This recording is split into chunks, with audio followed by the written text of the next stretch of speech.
Hello, this is saxophonist Antonio Parker, and this is A Conversation in Jazz, where we are promoting jazz through telling the stories. Our guest today is the wonderful saxophonist, educator, conductor, Howard University professor, and my former saxophone teacher, the great Charlie Young. We ask you to like, comment, and subscribe to the channel. Hit the bell icon so we can let you know when we are posting another video or going live. We also ask you to donate to our Cash App in order to support the channel and help us to produce future videos. Our Cash App is $Jazzology 101. That's $Jazzology 101. Enjoy the video.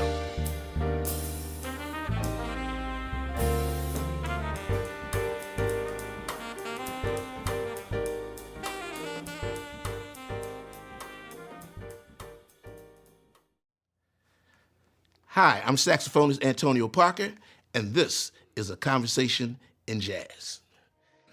Our guest today is not only a virtuoso saxophonist in both the classical and jazz idiom, he's also a Howard University professor, clinician, artistic director, conductor, and the lead saxophonist of the Duke Ellington Orchestra, as well as the artistic director and conductor of the Smithsonian Jazz Masterworks Orchestra. As a master educator, he has touched the lives of many aspiring musicians, including myself and many others. His performing and recording career includes working with the National Symphony Orchestra, the U.S. Navy Band, the Count Basie Orchestra, and the Seattle Symphony Orchestra. He has shared the concert stage with many of the music industry's leading icons, ranging from Clark Terry and Ella Fitzgerald to Stevie Wonder and Quincy Jones, in venues ranging from London's Royal Albert Hall to New York's Carnegie Hall. Please welcome my former saxophone teacher and friend, the one and only Mr. Charlie Young. Charlie. Tone. How you doing? Man, I'm doing good, man. Smooth. Always a pleasure. My man. Yeah. This is A Conversation in Jazz, and we get to learn the story behind the story. You know, we ain't gonna learn everything, but Please. yeah. But yeah, I think I've known you for what, over 30 years? Tone, I've known you for 34 years. Yeah. Something like close to 35 I think I was your first saxophone student. Yeah. When you got to Howard. Memorable. Yeah. What was memorable about that? I mean, Well, one of the things that was memorable is you had your vision of yourself and playing music, and that would not be denied. Yeah. And I remember that, and it stood out for me in a giant way. One day I came to the campus on a Saturday to do something, and you had a band. I walked in the building, you had a band down the hall in the band room, and I wondered, who was that in there? And you were doing some Grover kind of things, some kind of commercial kind of things, but killing. Wow. You know, so that stands out as a bright light for me when I think about you. Okay. And the excitement that I had to hear you doing your thing. And Yeah. and also through many years since that time. And you knew me when I was crazy. Oh, you yeah. It's just Old Testament. I recall. You tell the story. When my first lesson? Come on, get up. For whatever reason, you had some reason to ask me if I could fight. I don't remember why you asked me that, but I do recall. I was in an environment. First of all, working in academia, that was brand new to me. You know, and to be in a small room with a student who I didn't really know at all. Had the reason to ask me if I could fight. I wish I could recall that detail that led up to that. But I remember we quickly got past that. Like, we out here doing that. You know, something you saw in me that caused you to ask me that. I don't know what it was. No, I was just being crazy. Yeah. Just being my crazy self.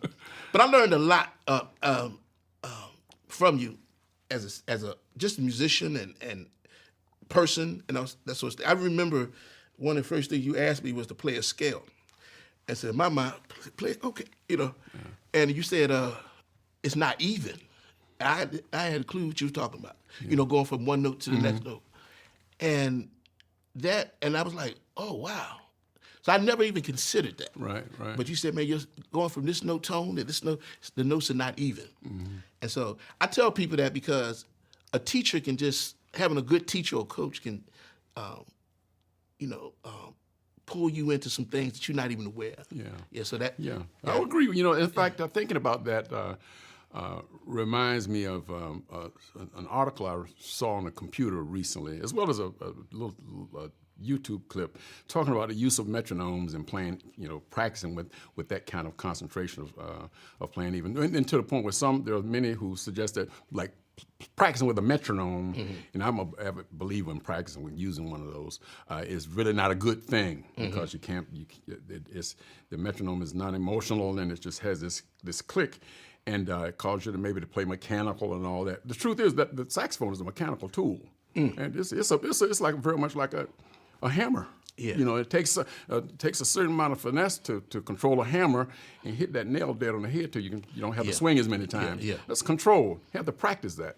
And with the evenness of a saxophone and utilizing a metronome, for me, I believe in starting out with some level of masterful control over the tool itself, and it's up to me, my own expertise at that point, to figure out how around that evenness that I want to play, especially if you think about it in the jazz context. Think about jazz eighth notes, which can be all kinds of different values. How you interpret playing around that evenness becomes your own personal approach to time and all of that. But at least we need to start out with some ability to control the tool in a very even. And you're kind of pretty much like that with everything you do. Like, whether it's building the deck. It's funny thinking about that because thinking about the tool of a saxophone, it really is not much unlike other tools. It's made up of playing music is made up of different things, different elements, a lot of single things going on simultaneously that we get this the ears interpret and turns into this emotional experience, But it's made up of something specific stuff, and I think that along the trajectory of our development, even going back to that early period with you, it's up to us to try to figure out what are these pieces. We have this imagination of what music sounds like, what we want to do with it. Is up to us and our own abilities to figure out how to get that into exploded view to where we can see the pieces, the individual pieces that we have to work on to eventually, bring it all together to create this wonderful imagination of how we play, basically being guided by that. But it's not a nothing, it's a something. I mean, there are pieces that are involved in it. One of those elements is being able to control the tool of the saxophone, being able to play even. One thing, I come from that school where I like to ask a lot of questions. And over the years, I recall that. Which I think is a cool thing. Yeah. And you were always that cat, man, that just knew how to articulate the answer and explain it in ways that made sense.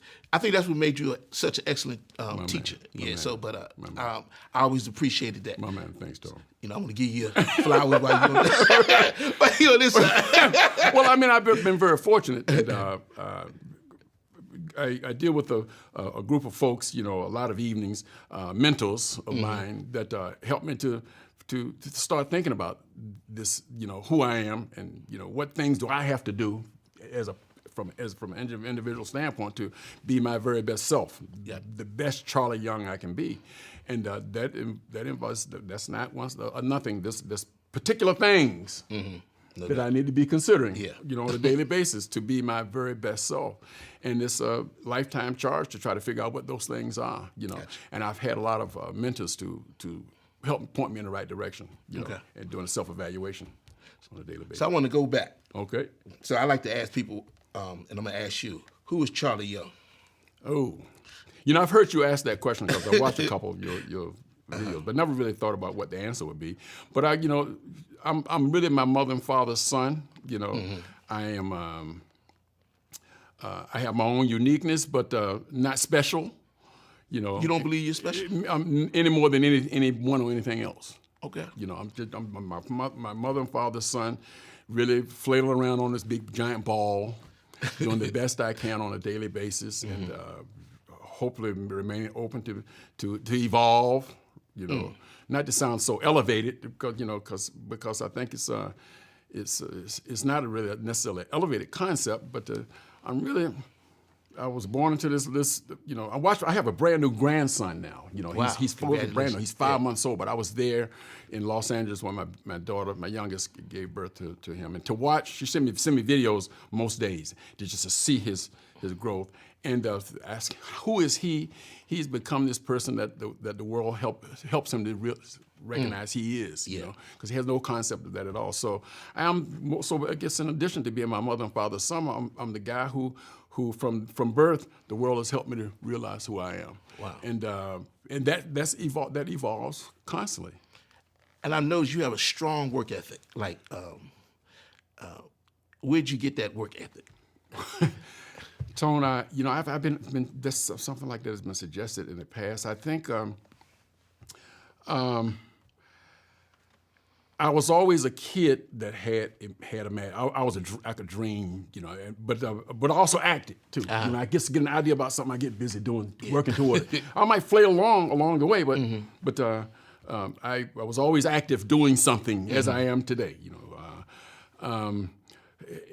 How am I? Well, I didn't come from any kind of monetary background. There's no monies involved. Gotcha. If I wanted a go-kart, if I wanted a skateboard or something like that, I had to make one. And but I saw my older brothers doing the same thing, so I just did what they did. Okay. Toys, making a kite. My grandmother showed us how to make a kite. She make one, but you got to make, if you want another one, you got to make it. So for me, Tone, it's really that. If I get, I will work tirelessly at something that, for whatever reason, registers as something that I need to do for me. In fact, that's one of the things that points to why working for me, being in academia, could be kind of challenging, because you go to this place and someone else wants you to march to their rhythm. They let you know, what you need to do. And this is not to contradict what you suggested a minute ago about you going to a teacher that can give you this thing and that can help you along kind of quickly. For me, that thing has to line up with something that's logical, that supports where I imagine myself going. Gotcha. If it conflicts with that, I have to go my own way. I have to go my own way. Now I might have to backtrack at some point, and I've done that many times. But I have a vision of myself, and I know that I have to do 100% of the work. So you've always had confidence in yourself? I won't say I always had confidence in myself. I think I've learned to be more confident, because when I was growing up in the early 1960s, and I recall the 1950s, late 1950s, and early 1960s, I could go into have another conversation about the lack of confidence as a result of nature, and nurture. But I, through a lot of, but even during that lack of confidence, even as a little kid, if I had my mind set on something, I realized I had to do the work piece. Gotcha. Gotcha. I always had to wash clothes. I remember using, dirty clothes, using a washboard. You're from the South, right? Yeah, well, where you from?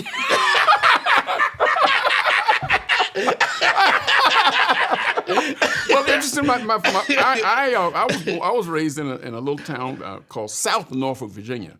Okay. It's known as Chesapeake now. It was incorporated into the Norfolk and surrounding areas was incorporated into this area called Chesapeake. I think that was probably 1963. But it was South Norfolk as a kid, and my grandparents were farmers. My father he worked for the railroad, but we were out in them fields. Really? Yeah, milking cows and stuff like that? We didn't have cows. My grandmother had chickens. Okay. Absolutely. Okay. Now she was in a little town called Chocowinity in North Carolina. The big city near Chocowinity was Little Washington, North Carolina. And she had a little family farm, a little small, just she's bartered eggs you could walk up the dirt road and to the little corner to the store about a quarter of a mile down the road and trade eggs for flour and stuff like that. Wow. And it was nothing for her to say, go out and get her a big hen, bring her a hen to process, wring his neck or whatever, however she do it. And that was a kind of a norm. I was in the fields picking corn. I picked beans, dug potatoes. I mean, that was a norm. I think you can get some work ethic. that was a norm. Yeah, We all got up in the morning and got busy. You and your siblings? Yes, absolutely. So I was not special. Okay. This is just the way it was, Yeah. in my household. Are your siblings, they have that same kind of ethic? My brothers, absolutely. My sister, if I could show you my older sister who's in the mid-70s now, she just sent me some images of how she redid her kitchen. Wow. And I asked her, I said, "You gonna redo the kitchen cabinets and all that?" She stripped them. She just sent. I'm talking about. I just got pictures the day before yesterday of what it looks like now. But she sent me some pictures starting a couple of weeks ago when she started this project. No, she didn't call the man to do that. She got it. She wanted one of these cabinets in this kitchen remodel. She did it herself. Wow. Yeah. So, are you the only music person in your family? Yeah, Tone. I had a brother who's long gone. He left here in 1967. But there was a ton of saxophone in my house as a kid. And I recall seeing a photograph when I was a little boy of him in a marching band uniform and had a ton of saxophone, and he standing there. My brother had one leg. He got a cut off at railroad when I was a kid. Wow. But when he was a kid, back in mid-1940s. So I grew up with him. He always hopped around the house. He played football with one leg. But he played a ton of saxophone. I don't have any memories of actually hearing him play, but I remember seeing the saxophone. It looked cool because I think it had for the same reason the saxophone kind of looked cool now. It's got all them cool little things on it. You can push that, match that down, and all them things. It's very intriguing just to look at, especially if you look at it close and start considering what's going on with it. Especially as a kid. Yeah, it was something, and I get a chance to kind of look at this thing and figure out all the pieces. What does this one do? Like that. And I did that. That was before I actually started playing the saxophone, But no, my mother and father were not musically inclined. Really? So what attracted you? I mean, what attracted you to music or pursuing music? Tone, what it was, and this might speak to the lack of confidence in self. What I was in South Norfolk, it was a segregated environment that I was raised in, and my father. Eventually, and my mother and father eventually bought a home. We lived right on the railroad tracks. I mean, I remember that big, in the late 50s, that big steam locomotives going by behind the house, And when my father worked for that railroad. But we eventually, I think it was 1964, 1965, we moved about a half mile away to another home in a neighborhood. Gotcha. Which was kind of cool. But in that neighborhood, they had a school that had just recently opened. I found out later it had just recently opened. Didn't have any windows, and that was striking. So different than the school that I went to in first and second and third grade, like that, in fourth grade. But there was a marching band. I'd be at home, and you could hear in the afternoon. You hear the marching band making music out in front. So I would go with them, just short walk, 4 blocks or so from my home at that time to the school, and I could see there was this arch, this U-shaped drive where you pull into, how like they do at schools, buses can pull in and pull out. The marching band would at the end of school, they march around and do the procedures for parades, and I would go and just watch them. They looked like it was so cool to be able to do that. And I recall, Tone, seeing them one of these times, and they dressed up in the uniforms. I was in 6th grade when I saw that, and it was something.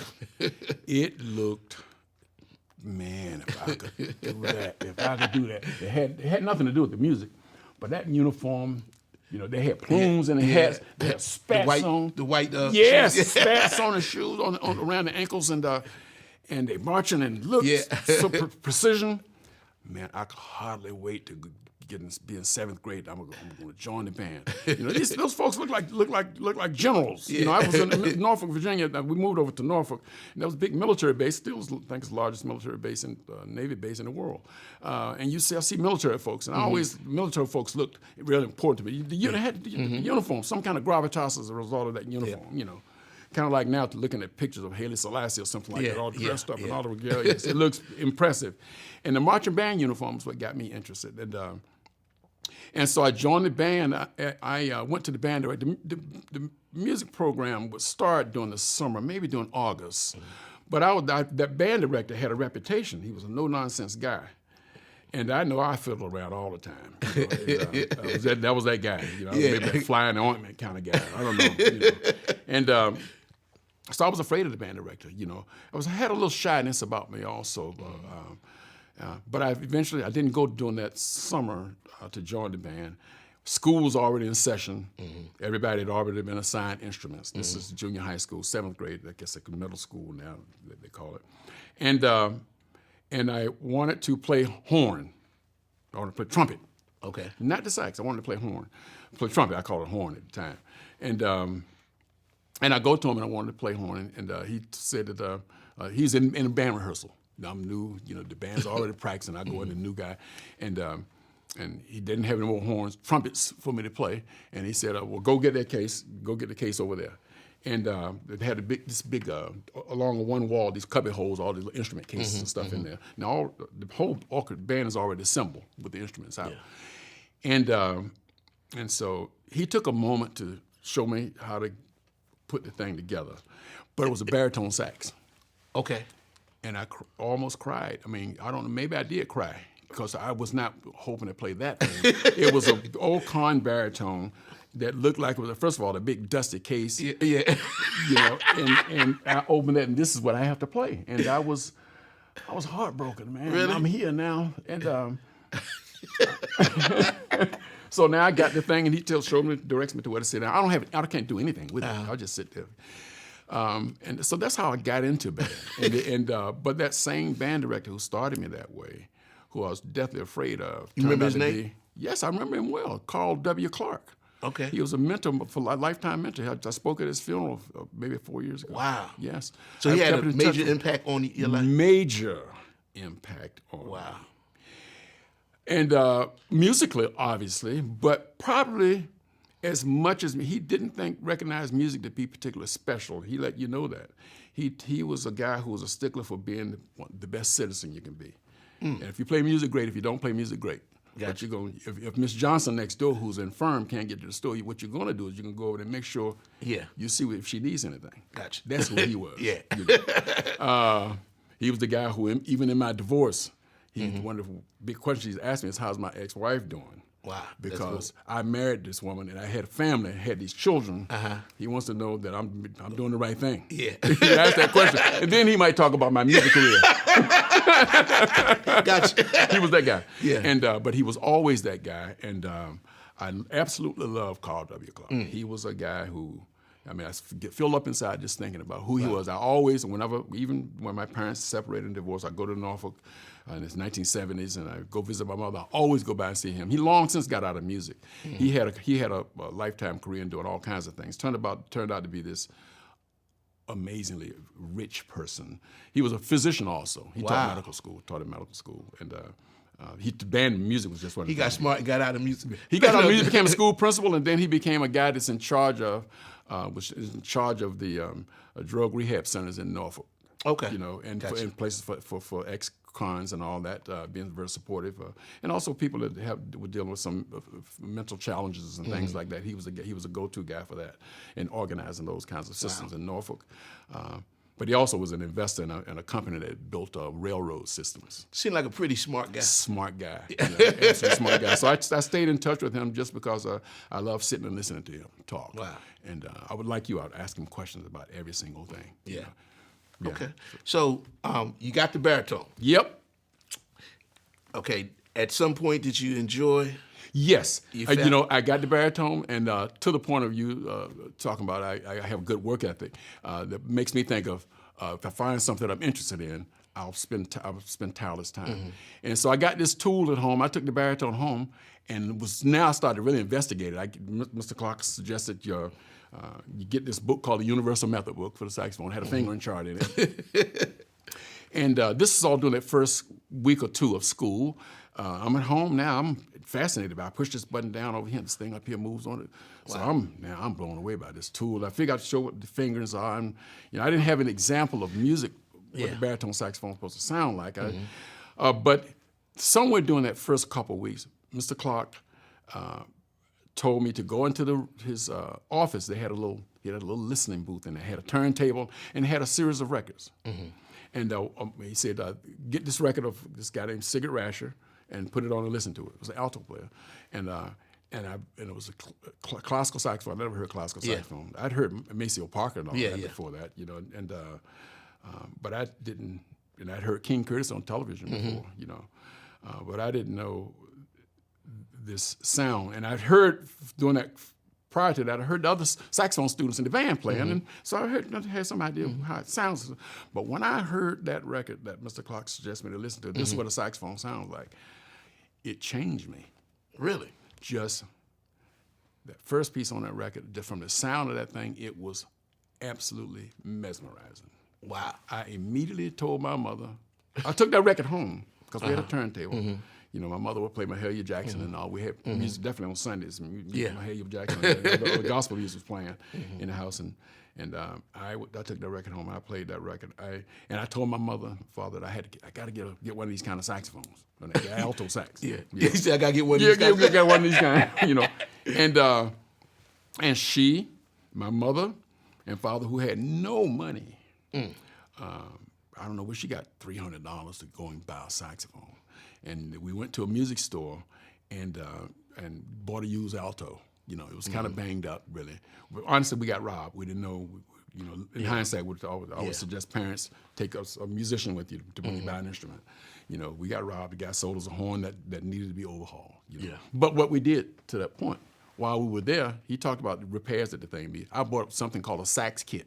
It came in a little white box and had pads for the saxophone, had glue in there and everything. I overhauled the saxophone eventually. Get out of here. I overhauled it. I took it apart immediately when I got home. Really? I took it apart, unscrewed every bolt and screw off it and every rod off of it. And now I'm still learning notes on the baritone. I'm still trying to figure out, that's what I'm practicing at home. I take it home and practice it every day, the baritone. But the alto is what I want to play. I'm listening to the Sigurd Rascher record and playing the baritone, but working on this thing, this alto, trying to get it back together. But I didn't take the time. I learned after that too, when I was disassemble something, such as I did with a car engine, make some notes. About where things go. You know, so it took me several months to get that horn back together. Wow. But I changed every pad in it, every cork on it. Wow. And, I didn't have any books. I just figured it out, and that's what I played. I played baritone in the school band for the first 3 years up through ninth grade. But by the midway that fall or winter semester of school, I got that alto playing. Really? Were you taking private lessons? No, there was no private. I didn't have any kind of private lessons. No. Huh? No, I didn't have private lessons. I just had the record. I learned music tone from. Of course, I played in the band. I'm excited. I got my own band uniform. I'm playing marching band. I'm just excited. I love marching band, and I love the marches. You know, I can still probably on my alto play those baritone parts. You know, but I didn't have any lessons. I had the records of Sigurd Rascher. And I went to the library and looked up his name and figured out how to find out a little bit as much as I could about him. Wasn't much in the public library that I could find about him. But strangely enough, I did find some articles about him and read about him and found out he had a book called Top Tones for Saxophone. So I immediately, I got that book. It didn't cost very much, And by that time, I started having a little grass cutting job. I delivered newspapers and all that. So I always had a couple of walking around dollars, not many, And so I learned it just from just playing along with the records. I memorized all the solos on the records. I'm telling you. See, so you start out developing your ear. Yeah, I didn't even know, honestly. I didn't even know you could buy those solos. I didn't know you could buy it. In fact, what I did, Tom, this is a fact, man. Wow. The next door neighbor was the church piano player, and I found out that Mr. Clark would require all of his students to or maybe some more selected students to go to what they call the solo and ensemble competitions, where you go and they have a judge there, a couple judges, and you play for them, and they rate you. You kind of basically, examine your playing and give some notes on your playing and rate you some kind of grading system. And the first year I did it, I played the baritone in that because I was a baritone player. But the next year I played alto. And I remember the very first piece I played in one of those competitions was Eugene Bosa's aria, very simple, beautiful lyrical piece, and I wrote out the piano part, I'd take my sax. I listened to the record. By that time, I knew that I could play the saxophone part. Yeah. But I want my next door neighbor to play the accompany me with this thing. So I got manuscript paper. I would hear the piano note, play it on my sax, and then go to the piano and figure out what is that called on the piano. This is how I learned to transcribe. Wow. Learn how to if not just transcribe, but transpose to the piano. Yeah. I learned it that way. So I wrote out all the piano parts for those solo competitions that I went to in 8th grade and in 9th grade, because I always learned the saxophone part off the records. Wow. And I wrote the piano part. So, were you learning how to read music simultaneously as well? And I played in school band. Okay.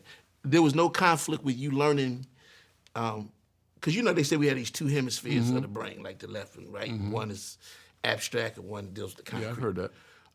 Though I would suggest that as much as that's true, I think the whole brain is involved in all these processes all the time. Yeah. But I understand. I do think, though, because I learned the other way. I learned how to read notes first. Right. So you can learn how to read notes and rhythms and all that sort of thing, but not really be internalizing the music. Yeah. And it seems like the way that you're talking about, you were listening, you were transcribing, you actually learned the music. I think really just through, first of all, the thing that drew me into it was a particular sound. There's some nuance about that first note. I'm hearing it now. That spoke to me. It was a simple note. It was a long hole. It was a long note across a bar. And it was nothing faster than a eighth note, slow eighth notes in it. But it just came, it rose off this recording. And it had to do with a certain tone quality, what Sigarashi did with elevating the volume just ever so slightly, almost imperceptibly, but just enough to bring it off that page, make it alive. And it spoke to me, I've thought about these things in my teaching over the many years, and you left the university 30 years ago, and I hope that I've evolved in my concept of what's taking place with all, because I'm like to the point of I say I try to figure out what equals what. Why is this thing speaking to me? I think that there's some kind of everybody gets their own. They bring their own personal experience to listening, and based on that personal experience, what might call some innate sensibilities that I think might be programmed into us over time, maybe even before birth to some degree. Yeah.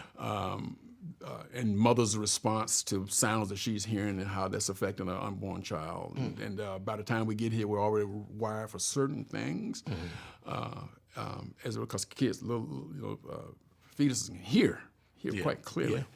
So I think that me being affected by that particular music that day with that guy, was magical for me. So it was a very emotional thing. I think it's looking back over the many years, I think there's some level of conscious or subconscious nostalgia that comes up. It comes to the surface, way in the background, that was emotional. Something dealing with life's experiences that was emotional. Because I remember you tried to teach me classical saxophone. Yeah, I remember. You say, Tone, you sound like a jazz. Yeah. Your vibrato. And years later, after I graduated, I realized I didn't listen to classical saxophone. Sure. So I started listening to Marcel Mule, because you was telling me about. Did that ever speak to you at all? Yes. And in fact, after I got my master's at Howard, I went to UDC to get my teaching degree. Yeah.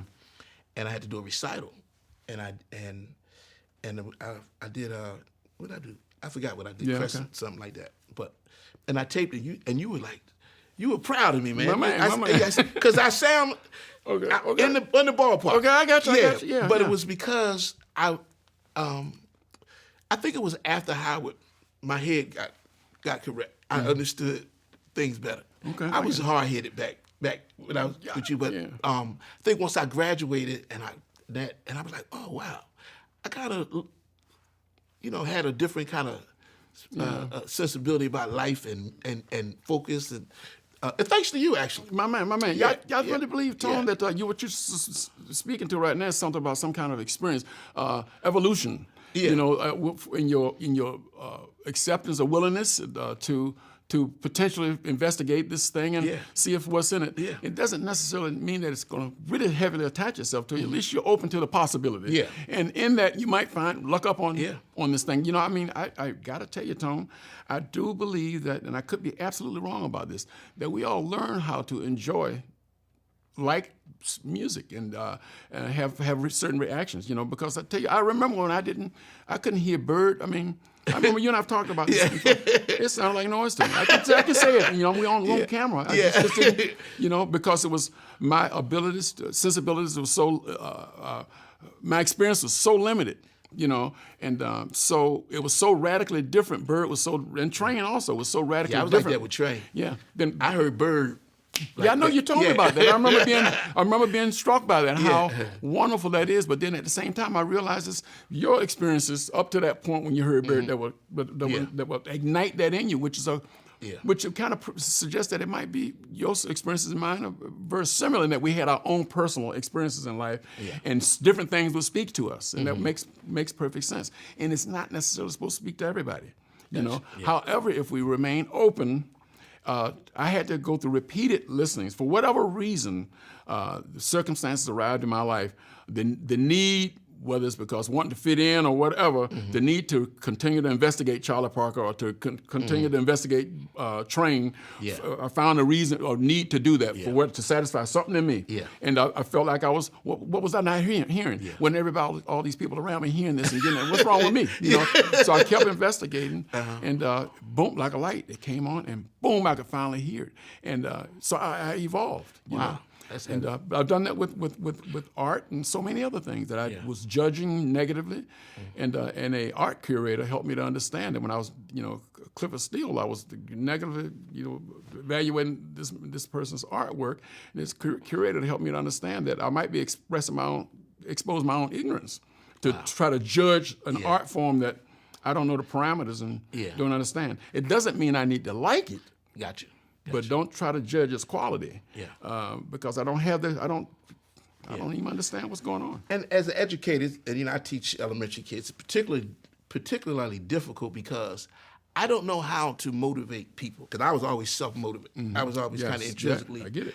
And so one of the challenges of trying to teach is for them to hear that sound that you was talking about, like, and impact them the way it impacted you. And the way, I don't know, nowadays the kids, they're hearing music, drum machines, and they're not even hearing real instruments. And so I find that, you know, teaching, like, especially elementary kids, they're so disconnected from, you know, you talking about how you came up with the South and hearing that marching band and seeing it and being, some of them get it, some of them can, but it's really challenging. Like, wow, I don't know how to, like, I don't know what about Charlie Parker struck me at, like, I was 12. That first album, Blown Away, Bird is St. Nick's. Like, just, wow. Like, it's amazing, wonderful. And I couldn't hear Train, though. A friend of mine, when I was in 12th grade, let me hear My Favorite Things album. I took that thing home, and it was so different from what I would thought was jazz. You know, Bird, it was live with, you know, somebody take that. So I thought jazz was supposed to have low fidelity, the scratches.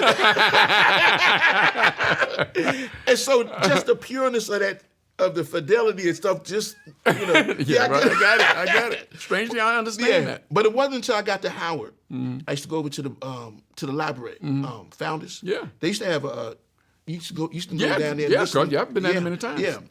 And so I was, and you know, you start hearing Blue Train and say, and you said, because Train is his planet evolved. So I was able to get to the My Favorite Things. Going through that. Going backwards a bit. Wow. So having an open mind is very important, I think. It's interesting, Tone, thinking about motivating students and to try to get them to get this thing that you think is so important. And I hope that my teaching has evolved. In fact, I'm certain it has.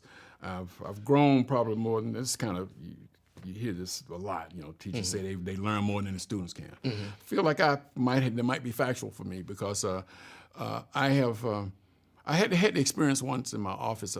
This buddy of mine out in Texas, Shelley Carroll, sent me some videos of Ornette Cobb playing, and I'm in my office. This is quite a number of years ago. I'm in my office, and somewhere at the beginning of this solo, he's playing an introduction into the thing. You know, it's Ornette Cobb being his Texas tenor, which is really just changed.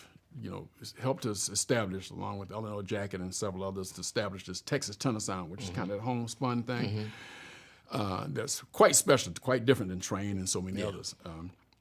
But Ornette was playing this introduction, and he's standing on crutches, and he's playing this introduction into the song, and somebody yelled out something to him. Then he stopped for a minute and said, "Oh, that's just how I feel it, baby," like that, and he kept on going.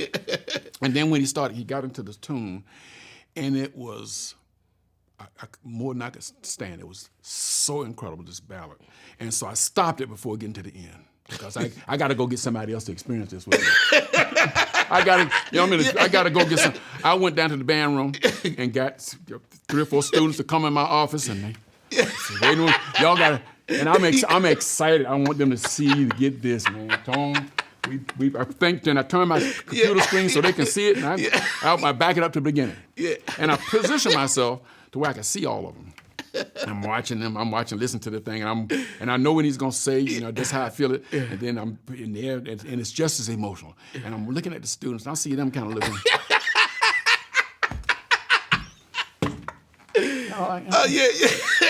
I was extremely bothered by it. They didn't get it at all. They didn't get it at all, man. I put them out of my office. And but with that said, Tom, many years after that, because I thought about that moment a lot. Why didn't he get it? This is And I watched that video today, and it's still that incredible. I get it, man. It probably in the past 5 or 6 years, it occurred to me that watching Ornette Cobb that particular day, in that particular video, standing on them crutches, and hearing him play that ballad, why it might speak to, this is where we bring our own history to this moment when we're listening. I thought about the potential that I was moved to some degree by seeing this elderly guy there on crutches, and thinking about the empathy I had for my own brother, who I saw on crutches all the time. When I was a little kid, long before I got into music, his struggles and challenges.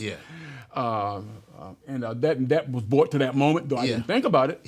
And this empathy I have for the elderly. I spent a lot of time. I slept in the bed with my grandfather. Wow. Till he passed in 66, 67. Like really? That. Yes. Wow. I slept in the same bed with him. And Charlie Young Sr. I'm the third. And I talk with him a lot. I didn't. Everybody, all of us talk to him. My grandparents are kind of like the griots of my family. Wow. And so I spent a lot of time around elderly people. So seeing this video in that moment, all of that comes to the surface, and that feeling I have about seniors, and I still have that. And they're special folks for me, and as well as the music part of it. All this stuff converged together that gave me an emotional response. Once again, going back, this thing what is emotional? What's causing it to be emotional? I think the subconscious pictures, nostalgia. Once again, those conscious, some of them right to the surface, but also a lot of subconscious memories that are active that's causing an emotional response. These kids don't have any of that history when they listen to the Ornette Cobb. They just listen to it from their vantage point.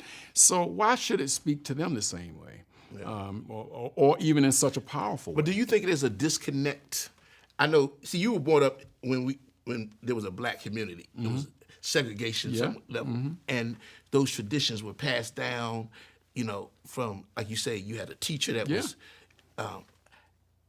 over. I guess these years, the black community has kind of splintered into, it's different a bit. And so do you think that the disconnect can be because the community is not the same?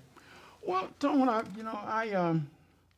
not being an expert in any of these kind of subjects, I can suggest that this comes from doing a fair amount of traveling in different places and dealing with people. I think people are still people, and we're all doing the best we can in communities and relationships with people. I think that how people relate on a personal level looks like it might have there's some kind of evolved from it. I think we went to Japan with the Smithsonian Jazz Masterworks Orchestra, and we were playing for those students in at somewhere in Japan. Yeah, I recall. You remember that? Yeah. And how they were just so attentive, and they got it, and it was. I mean, it's and I wonder why. Well, that's culture. I think I would have continued thinking about my evolution as a teacher. One of the things I hope that I'm getting better at, is first and foremost, not put anybody's flame out. Gotcha. Mm-hmm. With my approach, with this thing that I think to be so important musically, that I overshadow the thing that caused these students to want to be in music in the first place. Yeah. Okay. And I still have, even with that being said, I still have things that I think are critically important that they learn. Mm-hmm. But it is my charge, I think, to somehow try to find out and figure out. And first of all, these are not a group of students; these are individual people. Mm-hmm. Just happen to be collectively in this class, and they get things their own way. Gotcha. And they come from their own particular experiences. So I hope that I, at the very least, considers these people as individuals and try to find a way to excite this thing, help to throw some gasoline on this thing, this fire in them about whatever it is that they like. Gotcha. And I hope that the thing that they really enjoy is jazz. I hope if they're dealing with jazz, they want to be jazz students. I hope that it's that. Yeah. And it's not something else, and though occasionally that's the case. We have students who start out want to be jazz studies students, and then jazz is not, I don't want to identify any particular people, but jazz is not the thing that they're really interested in. It's something else. Yeah. That happens from time to time. By and far, they want to be jazz musicians, and the jazz is the thing. But I don't want my thing to douse that thing, squash that. So I'm better at hope. At finding a way to sneak my stuff in and be supportive under this other thing. Gotcha. And I've been, for the past bunch of years, I've been trying to figure that balance and how to do that better. Because as educators, we're supposed to have high expectations. Yeah. So, is there in that balance that you're trying to find? You still have to keep those expectations high. I think so. They're high, but here's what I think. I do believe I've heard not you such as suggesting this or anything about today has brought me to think that you feel this way. But the jazz that is happening today and the music that's happening today, when there are historians and all highly educated people who suggest that the art is a product of culture and society. Mm-hmm. It's a product. In fact, Ellington's. He grew up in a particular environment, and his music was a response to that. And he had these particular individual people that he wrote for, and his music was purposeful. Mm-hmm. I don't believe, and the stuff that took place during the changes in the art form of jazz. You have to be has a prodigious talent in the 1940s to be a bebopper. Yeah. Which is not to suggest that being a swing era player wasn't, but the world was changing. Yeah. And the turmoil and the challenges of the 1960s, and that music is the music. Marvin Gaye, that song is for a reason. Yeah. Yeah. Those songs are for reasons. So we can't have it both ways, meaning that we can't try to hold students to 1940 when everything musical for them is being fueled by what they're born into. Yeah. And the music that they're trying to write, I think in academia sometimes we try to hold them back because I think that that's more important. Gotcha. I think that today for these students this is their reality. And even, in fact, to the point how they're learning jazz. They're not learning jazz nearly as much as back when I was a young person in the nightclubs and standing next to other artists who do, this is what they do. Many students today, many academics are people who were never actual real players in a big giant way, meaning that the most jazz they played was when they were in colleges, and then life takes over and they have to get jobs. Yeah. And so we're having a lot of generations of teachers who never were out on the streets playing, And so the music is going to evolve, and how youngsters are getting music. You know, it's not because it's a communal thing. They sit in front of their computers and become the most amazing musicians. Yeah. Some folks will say it's not the jazz of the old time. Yeah. You know, it feels different and all that. I'm reluctant to judge it in that kind of way because the truth is this is a different world today. And I still hold on to the thing that I love. I do, and try to impress upon the students how important I think it is. Yeah. But would not dare fix my mouth to suggest that the certain saxophone player who they think is killing is not. Because first, at the very least, I can recognize the technique of the tool and how well these players can manage the technique of that tool. Yeah. And some of these people are like wizards. Yeah. You know, so I'm trying to have some level of acceptance, but holding true to what I call, some excellence of the art, but still trying to find that balance tone. Yeah. Did music come easy for you? I don't know what easy really is. It was. I was always when you always I got first into chair? it. When I started, Were you always the first chair? I was always first chair. But Tom, I'll be honest. That's a fact. I was. I know I spent a fair amount of time playing. I mean, I enjoyed. I was intrigued with this thing. You know. Yeah.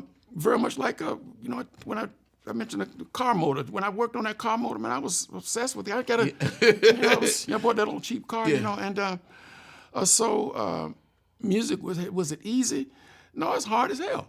I mean, it's a lot of work. Yeah. But fortunate enough, I recognized that I used to think that I really put it together. 55 years ago, I really thought I'd really put it together one of these days. But the longer I've been involved in it, the more I realize, and you hear these old adages, the more you learn, the more you realize you need to learn. Fortunately enough, I'm in love with the process. Gotcha. Not the arrival at anything. I enjoy it, such as I enjoyed last night, standing there in front of practicing. You still practice? Yeah, and I record myself when I finish playing and listen to it. So what are you searching for? Because I'm here. I guess I got a music. You still have that same burning desire to Yes. Absolutely, I do. Wow. I really do. I wouldn't dare expose exactly what the details of the things are. But if you saw my music stand, a little piece of paper, I got things that occurred to me that I want to get to, and it's a lot of stuff. Now this is a little sidebar, but when you're in a relationship, how do that tension and detail that you have in music? Maybe the lady wants you to have that for her. How you balance all that? Well, that's kind of personal, but I will say that it was. Is there a challenge? Yeah, there's a challenge because and I ain't trying to get you. I get you. No. I told you I'm going horseback riding today. I'm going with her. Yeah, okay. I won't be practicing during that time. I think that we all. I'm always kind of fighting the alligator closest to the boat. That's when I recognize, she understands the lady I'm talking with now, and that special woman. She so far up to this point. She seems to, understand. I got a certain look on my face, but, and I have to let her be grown. Meaning, to let her be grown. I don't have the ability to let her be grown. She's going to be grown, but accept the fact that if me not spending a certain amount of time is not working for her, she's got to do what she got to do, and vice versa. If I'm starting to feel uncomfortable in my own skin because of what appears to be a requirement in the relationship. Well, chips got to fall as they may. Something's got to be satisfied, and I think that I am juggling that all the time. Yeah. And she know. But fortunate enough, even my ex-wife, she kind of understood the routine. Yeah. In fact, she was a musician that when I met her when we were little kids, and for 30-some years when we were together, she realized that I go into this room and I just stay in there. These are things that musicians don't talk about. I mean, but because we have this thing that's totally separate from anybody. It's like this is our baby, like birth, Sometimes if you're in a relationship, it can get problematic because you have to balance the attention and you love that horn. You get that horn this way. You know what I'm saying? I do know what you're saying. I think people need to know how we struggle and battle with that kind of thing. Yeah, and for me, I don't even call it even a battle so much. I'm going to have to play my instrument. Yeah. I mean, I'm going to have to play my instrument. And the woman that's brought into that sphere that winds up in this space happened because of meeting. When she met me, I was the same person. So she continued to go another day. Yeah. It's just another day. And me, likewise, not just her, but we both continued to go other days. And at no point did I stop being involved in my music. I kept going, and now 8 years have gone by. Beautiful. I always ask you, I said, man, you still love music? Yeah. Because you have such a serious look on your face, man. And it's like, are you enjoying life, man? It's funny you say that, Tom, because I've had students that kind of look at me with big eyes like I'm angry. I'm like, what I recognize is, I recognize this from one day I was out of town and I called my home to leave myself a message about something I needed to do. This is when you had the tape machines at home, back in the 1980s. And I left myself this message. When I got back home, I listened to my messages and I wondered how my little brother knows about this. Because it sounded exactly like him. He has a certain bite in his voice, a certain intensity in his voice, a certain intensity the way he speaks, kind of forward in his speech. That can be kind of off-putting if you're not ready for it. And I recognized that wasn't him, that was me. That was my and I have thought since that time, that was back in the 80s, I've thought several times since that time, that the voice that I have is very much like his, as well as very much the intensity is very much like my brother. It's very much like my father. Yeah. Us, the boys growing up in that household, we all have that certain bite. I know that there were 7 kids in the household. And there was a lot of volume in the house, and maybe just trying to be heard, something like that. I know that there's a certain kind of urgency. Yeah. Certain kind of urgency in my actions and in the way I move around. And so I know I recognize that's on my face too. Sometimes. And maybe a lack of patience look like. But the truth is, I can and I've said this to my students. Don't let my voice and my face throw you off. If you feel in a certain kind of way, stop me and let me know, because left to my own devices, this is just how I roll. Gotcha. And some of them take me at heart and they will let me know when I'm. Yeah. And I breathe and I try to find another way to express myself. But I appreciate you saying that, because it's something I recognize. You enjoying life. Man, life, I got to tell you, Tone. You've had some amazing experiences in life. Like, could you see these experiences that you've had? Absolutely not. What I saw as a kid, first of all, I knew I was going to do something. I knew I was going to do something, because too many things I really like doing, coinciding along with parallel to this music, I've always been doing other stuff too. Yeah. Right now, I got a big project I'm working on. I've been working on for many, many, many, many, many years. You do trains and all? Yeah, the model railroad and this group of people that don't know anything about music. Gotcha. That I spend. Really? To me, it's equally as important as the music. It's this other life stuff and the time that I spend with, but the thing that being a father and all that stuff is, man, I relish in all. Man, it's amazing. But my life has been like one of dreams, really, with great challenge at different times. You know about some of those things. Incredible challenge. But through all of that, man, I've grown into be wherever it is I am today, and I'm excited and You still happy? Very much so. Wow. I'm going, and I hope to carry this attitude to the end. You know what I mean? I could not see what I've done in this world. I'm not a musical star in any kind of way. I'm a guy I'm my mother and father's son. Gotcha. Right down terra firma with my brothers and sisters who know nothing about music, just trying to do the best, following whatever this light is inside, and it inspires me to get up every day and do the things that I do, and I look over my shoulder and how wonderful that is. Traveling around the world with Ellington's Orchestra, I thought that when I was a kid, when I heard Marcel Mueller and Sigur Rafter, that I would be a symphony saxophone player. Wow. That's what I was. Really? I wanted to go to Paris and study, man. In the late 60s and then the early 1970s, I knew that Marcel Mule, this classical saxophonist, Cigarette, these guys were still playing music. Really? I wanted to go to Paris and study classical saxophone. That's what I wanted to do. I did not see jazz at all. Get out of here. Zero. Zero. When did jazz? When I got to the college. What college was that? North Texas State University. Okay. University of North What Texas. made you go to North Texas? Some buddies of mine, when I was in grade school, public school, some of my best friends, were in the school band.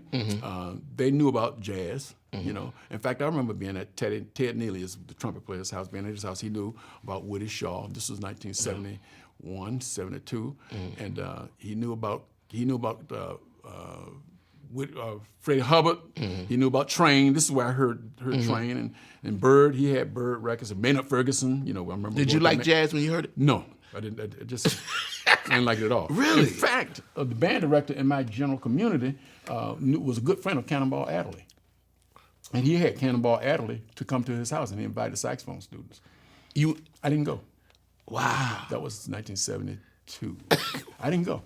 Just because it was a nothing. And to Cannonball is your man. Yeah. It was a nothing to me. What point did jazz, like you said, oh, this is... What happened was, that music teacher did not appreciate the fact that I did not come to meet Cannonball. Cannonball came to D.C. in, I think it was 1973 or 1974, something like that. And Teddy, the same trumpet player that let me hear that jazz when I was a kid, he as well as a guy named Joe Collins. We hung around together a lot. I'm playing classical saxophone, but they're playing jazzy-oriented stuff. And so we drive to D.C. to see Cannonball Adderley at a little place called Etc. Here in the district.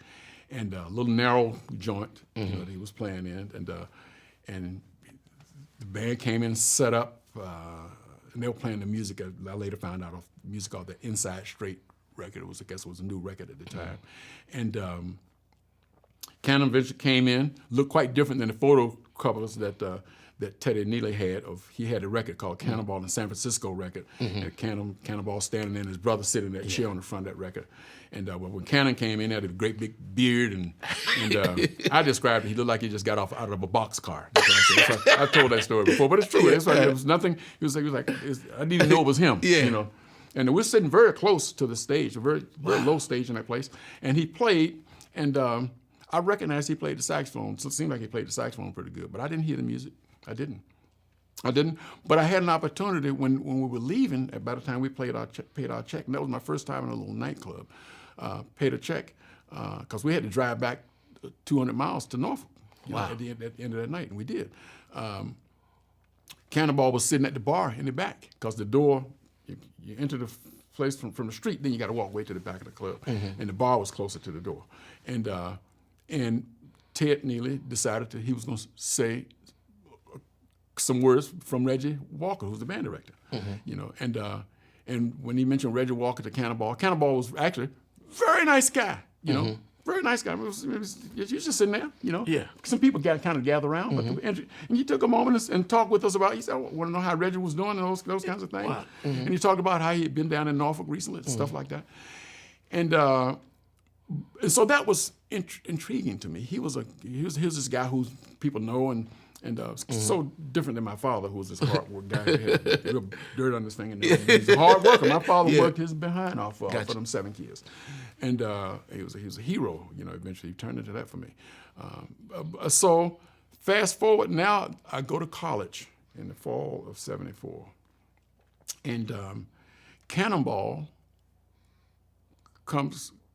So that may have been in the spring of 74, this thing I'm talking about, the first time. So in the fall, Cannonball's in first of my college roommate's piano player. And Neil Kirkwood. And Neil Kirkwood was a kid from California who played jazz piano. And he had one of his good friends who had came to Texas with him, was a bass player. And I followed Teddy Neely to Texas because he knew about this jazz school. I was just trying to get away from home. I wanted to go to Paris to study. And so Neil Kirkwood introduced me in a great way to what piano chords were. And I was familiar with how to I could play stuff by ear, stuff that he would play at the piano. So you were a proficient saxophonist at this time. At that time, I had, strangely enough, I was identified as the guy. As it relates to classical saxophone. I played in the first gen all McDonald's All-American Band. I played first gen all the state bands, all that stuff. Though I didn't recognize, I saw that as, I practiced a lot. I mean, I wonder why anybody else wouldn't. I don't know that I saw that as special. Yeah.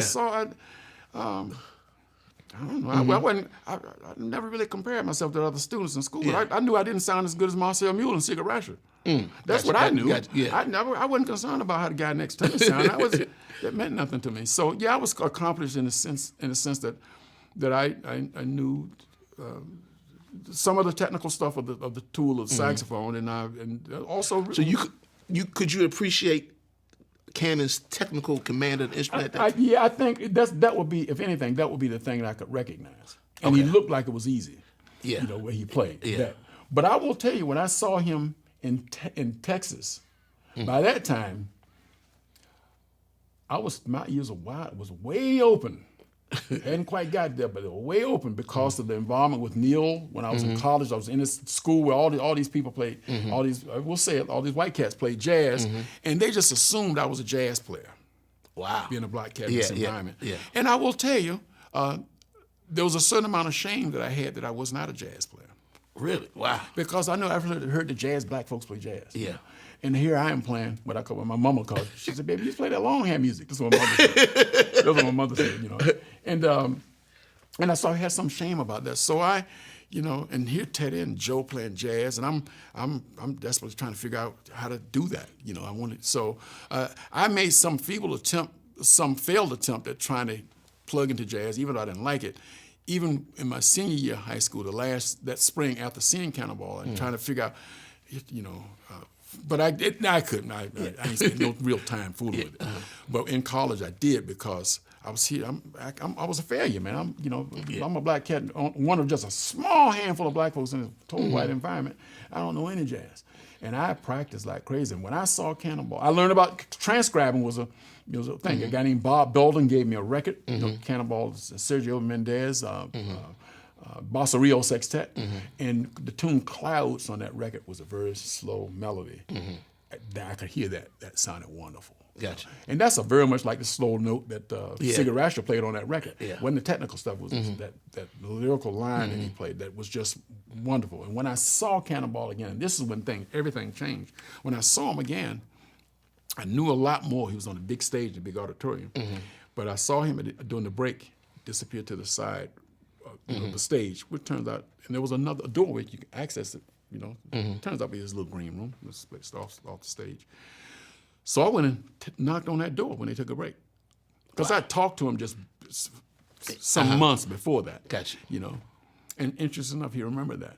Really? Yeah. Wow. And he invited me. He was sitting in that room by himself with a saxophone in his hand, fiddling with it. Wow. Now, I worked on, I fixed my own saxophone. I fixed my own saxophone today. And he was back, he said he had dropped, his horn had got knocked off of a table. And the low C sharp key was sprung in a certain kind of way. I did not fix it for him, but he said that he was sitting there fooling with that. And we sat back there, and talked for a while. Really? During his break. Until you talked to Cannonball? Yep, just he and I sat in there, along with Neil, sat in there for a minute and talked with Cannonball. And it was cool. He talked about going to have some reed problems, and there was and because of his, I think it was that personable thing that spoke to me in a giant way. Here was a guy who was this elevated guy taking the time to talk to me and spending time and made me feel like a somebody. Yeah, it was that. I didn't recognize it that time, but looking back over my shoulder, what was it about him? It was that he bought me. He was a guy kind of like my next door neighbor or something like that, and that was special to me. And after that engagement, I made it my charge to get every Cannonball Adderley record there was. Really? Every one. At that time, of course, on the computer you can just get them now. Yeah. But then I would find anywhere I went, I'd go to a music store looking for a record that I didn't have, and I just would collect. Now, were you enjoying his music? I got to a point where I could not put it down. Really? Yeah. Now I will say that would turn up to serve to be a wonderful thing in many respects. Literally, I memorized all them solos off them. Did some transcribing. I eventually wrote them down because I had some idea I want to write a book. I never knew how to put a book together. Yeah. I didn't know about that, but I did write a bunch of them down, particularly all the things, all the Riverside records, because they were the first ones that I got that Bossa Rio record from Bob, and I knew that found out that was Riverside, and the one that Teddy had with Cannonball Adderley in San Francisco, and that was a Riverside record. So I learned to see on some of the records, and it talked about all the Riverside records. So I was on a search. Once again, there's no computer, on a search to find all those records, and what I would do is I would go to jam sessions a lot, and I would call those tunes on the Cannonball records because I didn't know harmony, I didn't know jazz in that kind of way. So you were playing by ear? You were solo? Totally by ear. Yeah, and I learned the melodies by ear. Just everybody, a lot of guys. Wow. A lot of guys in college didn't do that. No, those guys had fake books. I never really bought a fake book. Wow. I never even bought a fake book up to today. I do have a couple fake books at school where students come in and they forget and leave it there. But I've never, and I won't speak negatively about fake books. I just never, that was never my way. Yeah. Wow. I wish I'd have came up that way, man. Yeah, so it's just all by ear. So I absolutely fell in love with it. So when did jazz start to take over I mean, you still play classical saxophone? To some degree. I've been having to kind of get a better balance. And what happened is because for so long, I will practice jazz, and then I get this yearning I got to play classical music, and I do it now. And I'm talking about doing the 1980s, and I go in and out of these phases. I'm just one of those guys who are wired to love European classical music. I mean, it just fills me up, and I love jazz. Initially it was with Cannonball Adderley, and then I had to put Cannonball's music to the side because we got all these other amazing. Because other jazz musicians my enjoyment of other jazz musicians were predicated on how close to the kind of way the Cannonball played and that sound. Yeah. And I had to put that away, and to where I can hear all these cats now. And it's been a long time, but I had to make that transition from that. And so I go in and out of these phases. Of course, when I started working at Howard, I'm teaching classical music and teaching jazz music and loving it all equally. Wow. I remember they did a classical record, that I put out. You did? Yeah, sure. Yeah. I gotta get that. Yeah. I have Where can we find it? I have a couple copies of it at home. I've seen them. Yeah. All right. Yeah, I put them out. Yeah. I recorded it in probably 1989, something like that. Now, how'd you get to D.C.? By the way, I came to D.C. because when I was in college, my wife and I, we had a child, my daughter, Frances, who's just, the love of my life, both my kids. And so I didn't have any, had no money. I was working little gigs, and I was doing a lot of going and jamming in nightclubs, And but I had a hospital bill, and I'm finishing college, and what am I going to do? I had some idea I would just simply go to New York. Because by that time, I wasn't playing classical music so much because I was really into the small band jazz playing. And it was playing a lot, as a matter of fact, I had a couple of steady gigs and had some idea I'm going to do like pretty much what the rest of the other cats that I knew in college, cats like Bill Evans, tenor player, and cats like Bob Belden. All these guys, so many of my friends, they went to New York to play music. And I was just simply going to do that. But now I got this little girl, and I always loved from day one being a dad. Yeah. I mean, and I have no regrets about my choices, but I had to make a decision, and about what am I going to do? And I was pushing my daughter in a stroller one summer, and I passed a music building on the campus, and I think I was finished college at that time, and past this telephone pole, they put these little flyers on it with the little whole bunch of little phone numbers, and I saw U.S. Navy band, Commodores, and I was familiar with the Commodores jazz band. I was familiar with them because my band director, Mr. Clark, that I mentioned to you earlier, he insisted that back in 1979, 1980, when I was in junior high school, that we go to the Navy School of Music in Norfolk in the spring times and go to the music festival they had there, and that jazz band. I later found out that was the first year that band started playing. And I was there in the audience when they played. The Commodores, that's what they were established that year. And so I was familiar with the Commodore's jazz band, and they would say the Commodore's audition saxophone, alto saxophone player. Wow. So I tore off one of the little pieces of paper and called them. And truthfully, yeah, they were. So they wanted to know if I sent them a tape. I sent them a tape of me playing, and then they invited me in for an audition. That was in 1980, and I got the job, and they told me that I had to go to boot camp and start in 1981. You went to boot camp? Yeah, I did. Oh, wow. And I was a sailor, man. Yeah, that's right. That's right. So that's how I came to D.C. How long were you in the? I came to D.C. in '81, and I was only in the Navy for a brief period. I got sick, quite ill, and I had to leave the Navy. I was in the band for 3 years, signed up for a 4-year enlistment, and I got ill, and then I had to, in fact, for a little while, I had to stop playing the saxophone because of some physical surgery that I had that left me partially paralyzed. Is that when you picked up bass? They started playing the bass. Yeah. Yeah, because a lot of people don't know you also can.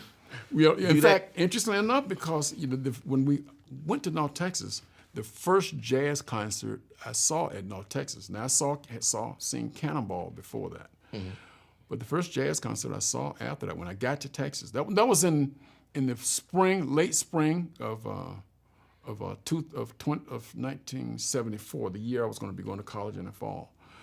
Teddy and I and Joe drive to Texas to visit the college campus. And that the day we got there was a jazz festival going on there.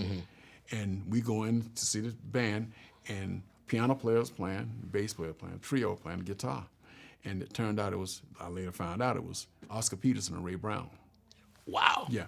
And to be honest, I didn't like it. It was just too busy, too much stuff going on. But what I did like was the bass player, something about him standing there and his gravitas, standing there with this bass. Now, we say gravitas, well, who got more gravitas than Oscar Peterson? But it's something about him standing there with that bass and so commanding to see him from was quite a distance from him. But something about that was attractive. Wow. To see that guy play the bass. And so, fast forward a little bit, and primarily my jazz stuff was fueled as it relates to being able to play by ear to as much of a degree as I could, and it, to a great degree, predicated on the strength of a good bass player. Gotcha. And that was something I plug into the bass player, kind of ride along with him when I'm playing. So when you're playing, you locking into that bass? Yeah, the bass. So most on all the density of the harmonic information, which I know zero about. I can find some of the stuff a little bit, but I'll be honest, I wasn't perfect in that. But I can enough to where, in my ignorance at the time, it was working okay. I got a lot to work on, but right now, for this where I am now, this is working. This is a good way to do it, And so when I stopped playing the saxophone, the bass was a no-brainer. That was a given. And you taught yourself the bass? Yeah. Wow. And you had to get the blisters? Yeah.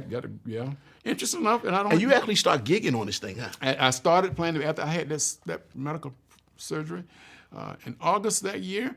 My first gig was in 1985. It was New Year's Eve, and I got electric bass initially, and then a buddy named. And how long have you been playing it before your first gig? I was playing it from August to December. And you got the gig on New Year? Yeah. You might be a genius, man. No. You might be a genius, man. No, it's just determination. I had my daughter, my youngest was born that same, she had just been born in '85 in July. And I was out of the music business. Wow. I was out of the music business, man. I survived for a number of months based on, to be honest, the musicians in this town. It was inspired by my buddy, dear friend Steve Williams, the drummer. Yeah, it's my man. He and I, we had a band for quite some time in the 1980s, and he was working with Shirley. So he started working with Shirley Horn, somewhere in the mid 80s, something like that. But when I had this issue where I couldn't play, Steve was a family member. He organized that monster organized a benefit, which I got to say, I feel somewhat exalted by the fact that these folks donated their time and money in their artistry to provide money for rent. Wow. And they did a concert, at One Step Down. Really? Wow. Shirley, Keita Best, Buck Hill, all of them. All these icons were there, playing, and they played, and they raised monies for me, man. But other than that, I was out of the music business. I had no income. So there was a certain amount of need and desperation to figure this daggone bass out enough. I need to get a gig. Wow. And the cat called me for New Year's Eve, and I was playing electric bass, and I got at the gig, and somewhere shortly after that, so I started playing bass a lot, electric bass, and folks started vibing about, man, where's your wood bass, man? He said, what? Where's your bass? Where's your actual bass? The wood bass, because I was playing electric bass. Oh, wow. And Whit Williams, he's gone there, as we all know, but he had a bass in his basement. He said I could use that, so I got that and got it working, and I got me a little method book for how to where the fingers go on it, what fingers you use. So were you walking by ear, like? Yep. But what I did, Tone, I'll be honest, I'll tell you the truth. I transcribed bass lines off. I never wrote these down. I listened to bass lines and learned the bass line. Wow. In fact, I remember the very first bass line that I learned. It was off of it wasn't Ray Brown. It was a record called Mel Lewis and Friends, and there's a piece on there called "Sure Enough Did." Wow. That Michael Brecker's playing a wonderful tenor solo. I remember the tenor solo is transcribed in the record jacket. Yeah. But there's a bass line that Ron Carter played on that song, introduction to that song.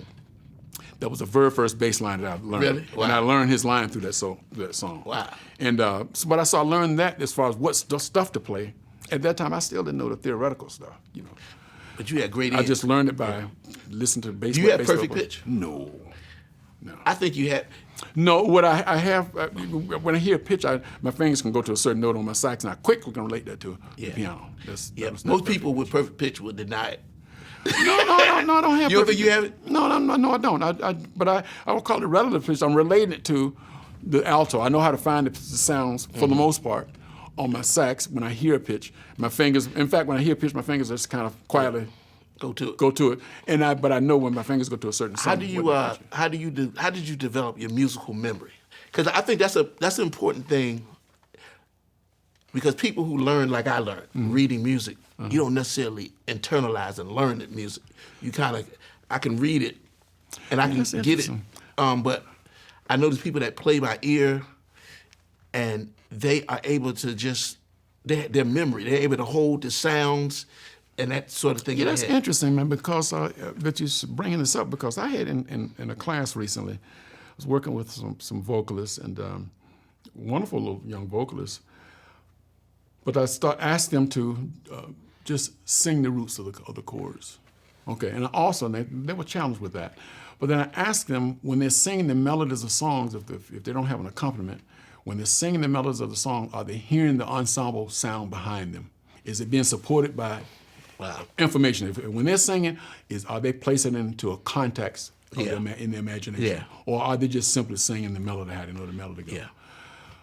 And that was an interesting question. Their responses were that none of them were hearing the band. They're just saying what they memorized the melody to be. Whereas I will say, I dare to think that this is special. When I'm hearing a melody, I'm hearing a whole daggone. See? I'm hearing the band. I'm hearing really? I'm hearing That's the whole band. mind thing. See, that's the whole, both sides. I think it's imagination. It's, but that's got musicians, I think, musicians are doing that. This is not new. This is everybody. I think folks, but I'm surprised to hear that that's not a norm. Yeah. Well, it depends on how you learn, I think. Because I said the hardest thing is to unlearn some stuff that you. I would say so. Yeah. I would say so. So if you learn something in a certain way. But let's say you're learning something that you're reading. Aren't you listening to what you're playing? Yes, but I'm not hearing the roots and all that. But let's say if you just have a piece of sheet music, there's no information on that sheet music. It's giving you an environment.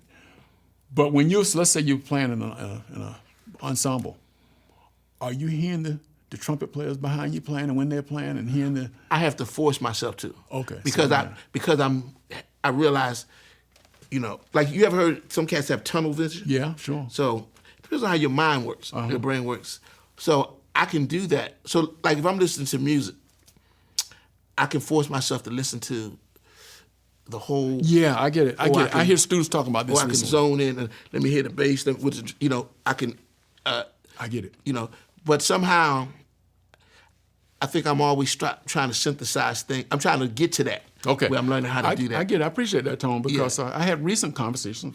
Once again, this is part of this evolution of my process in teaching, what kind of things I find to be important. In recent years, I've been doing a lot of listening at the beginning of the classes and talking to the students, asking the students the question, what do they hear? Yeah. You know, because I have been saying for a long time that one of the big things that's learned, so I believe in transcribing, at least playing along with stuff. If not the whole solo, or if not the whole chord, the parts that speak to you. You know, because those solos are really taking place in an environment. Yeah. And I believe that those solos have the impact they do, not just because of the solo, but because of the supportive material, the stuff that's going on in the background. That's the thing, one of the things that, maybe a big thing, I won't say the most important thing, but that is a critical element to why this solo is having an impact to the ears that it's having. So I think that in repetition, listening to solos, transcribing, even if it's just a little segment of something that you like, one of the big things that I think we're learning subconsciously is how to respond in a particular environment. You know, so in asking the students, and when I say environment, I don't mean a nightclub, but the harmonic information that's going on right now, the touch of the piano that's going on right now, the touch of the guitar, the touch of the bass, the register in which the bass is playing, the cymbal that the drummer is playing on. All that should inform. All that stuff is informing in the moment. Yeah. You know, spontaneously. You know, and then it won't be duplicated. But I think it is that subconscious stuff that the brain is logging. While I'm spending all that time trying to figure out what the notes are in this solo, this other information is, but it's being. And you tap into all that? Yeah, and when I think about it in my teaching, I talk to the students about when they're listening to in whatever transcriptions they're doing or whatever they're doing, to give some consciousness now to what else is going on in this. Yeah. Where is, not that you have to tell me what the chords are, but did you recognize that the drummer changed cymbals when it went to the bridge, or when it went to when the next soloist came in? Did you recognize that the bass player did this or the drummer did this? Particularly, I think about drums and how they color ensembles. You know, and I let them know the drummers are not timekeepers. We all keep in time. The drummers are really coloring that band. Are you recognizing what this drummer is doing here? You know, because you teach the improv. The jazz improvisation. Yeah, improvisation classes. Yeah, and so I think that I guess the point I'm getting to is that there's a superficial listening that we do. We riding along in a car and we just listen to music, but there's a whole nother level of listening when you're sitting back, purposeful listening. Yeah, and to try to figure out, because what this is to the point of trying to figure out what's going on now. What is this? What's making up the greatness of this thing? Wow. You know, what is it? What is that? And it's different things come to the surface, you know, and you start to recognize different things. Now I do get to if I'm actually transcribing, you know, for a while I get tunnel vision on that thing. Yeah. But then it might be something that's kind of challenging. I got to broaden what I'm listening to now. Now I want to try to figure out if I understand what this harmonic information is going on here. That would give me more information to help figure out what this soloist might be doing. So I broaden it out like that. But there's a lot of levels of listening. Gary Bartz has this. He's about playing from ear. Yeah. Yeah. That's a big thing. So when you're teaching improv chords, right? Are they reading the chord changes, or do you take this? You know, I used to put some chord changes up, but I haven't put chord changes. So you make them play by ear? Oh yeah, 100% of it's done by ear now. You know, with the understanding that they get jazz theory classes. Yeah. You know, so in the improvisation class, my classes every day they start with me playing some records. I got now take a laptop. I got to use a laptop now. you know. I haven't. First of all, I always start even from the freshman first semester, which is different than I did years ago. I always ask them what music they want to play. What do they like? And I try to figure out a way to utilize that music. If they have something come in and they don't know the notes in the blues, we don't talk about countdown. I don't discount countdown, but I do help them to understand the appropriateness for us at this stage about countdown versus, let's say, potentially something. See, I think when I was coming up trying to learn how to improvise, the reason why I didn't play by ear is because I think one day I was playing in jazz ensemble and he pointed to me and he said, "Man, you're not playing the changes." Yeah, sure. And so I was just playing. I didn't know nothing about, you know, and that forced me into this thing, you got to know the chord changes, you got to put these chords to that. So sometimes do you think that they're going to miss the changes until they hear the changes.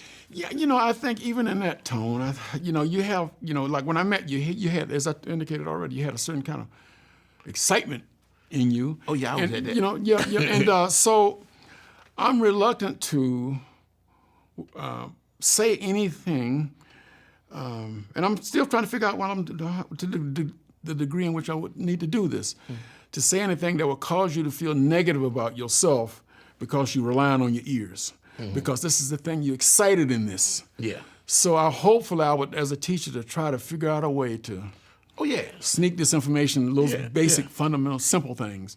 Not something that will cause you to feel the need to be so invested in this other thing that it turns off this heart and this cry that you got in your playing. You know what I mean? So I don't think it has to be either or. I want it all. Yeah, and I think absolutely. So with that, and I think that's what I'm trying to get to, Tone. Over the many years of your life, you want to have covered it all, man.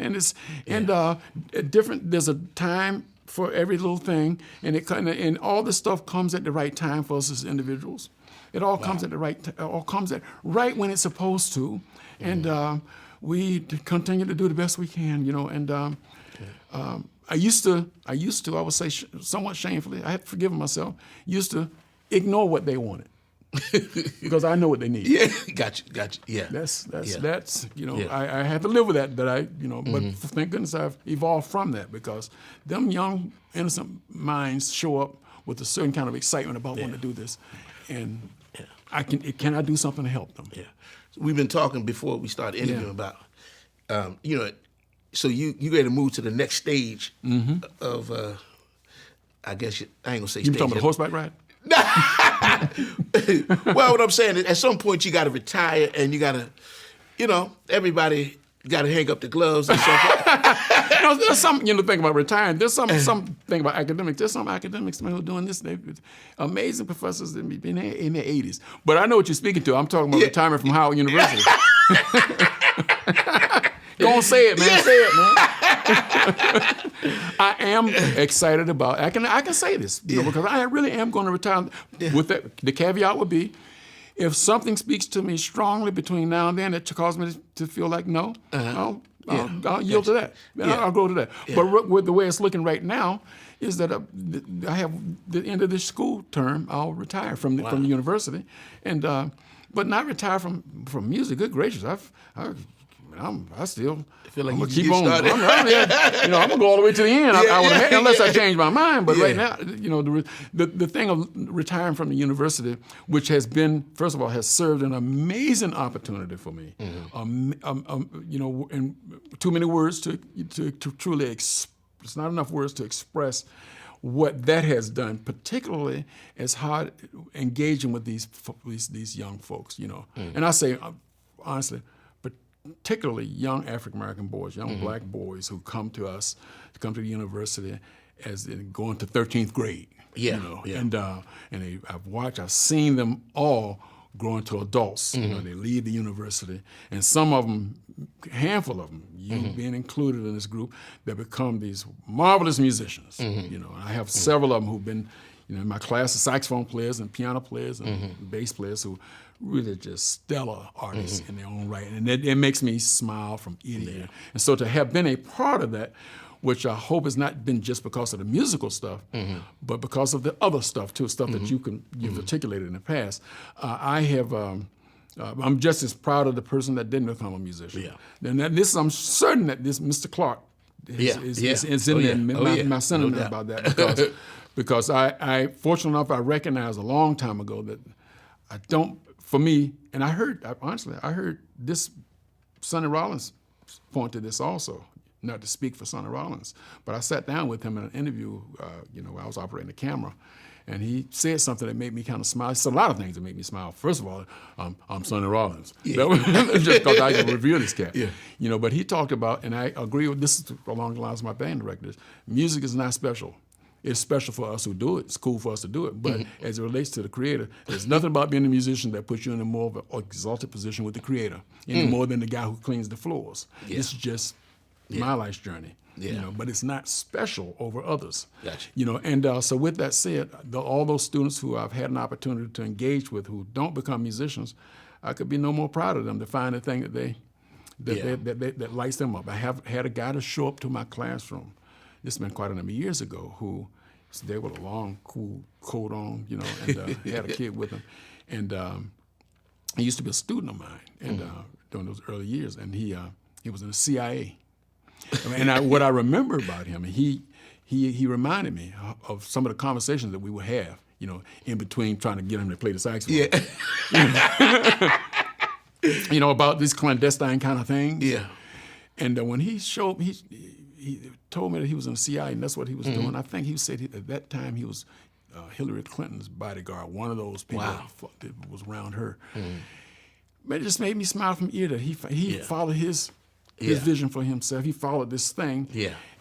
You know, all those who become these fascinating, incredible musicians, I'm no more proud of them, no less. But or the person that becomes, do whatever they do.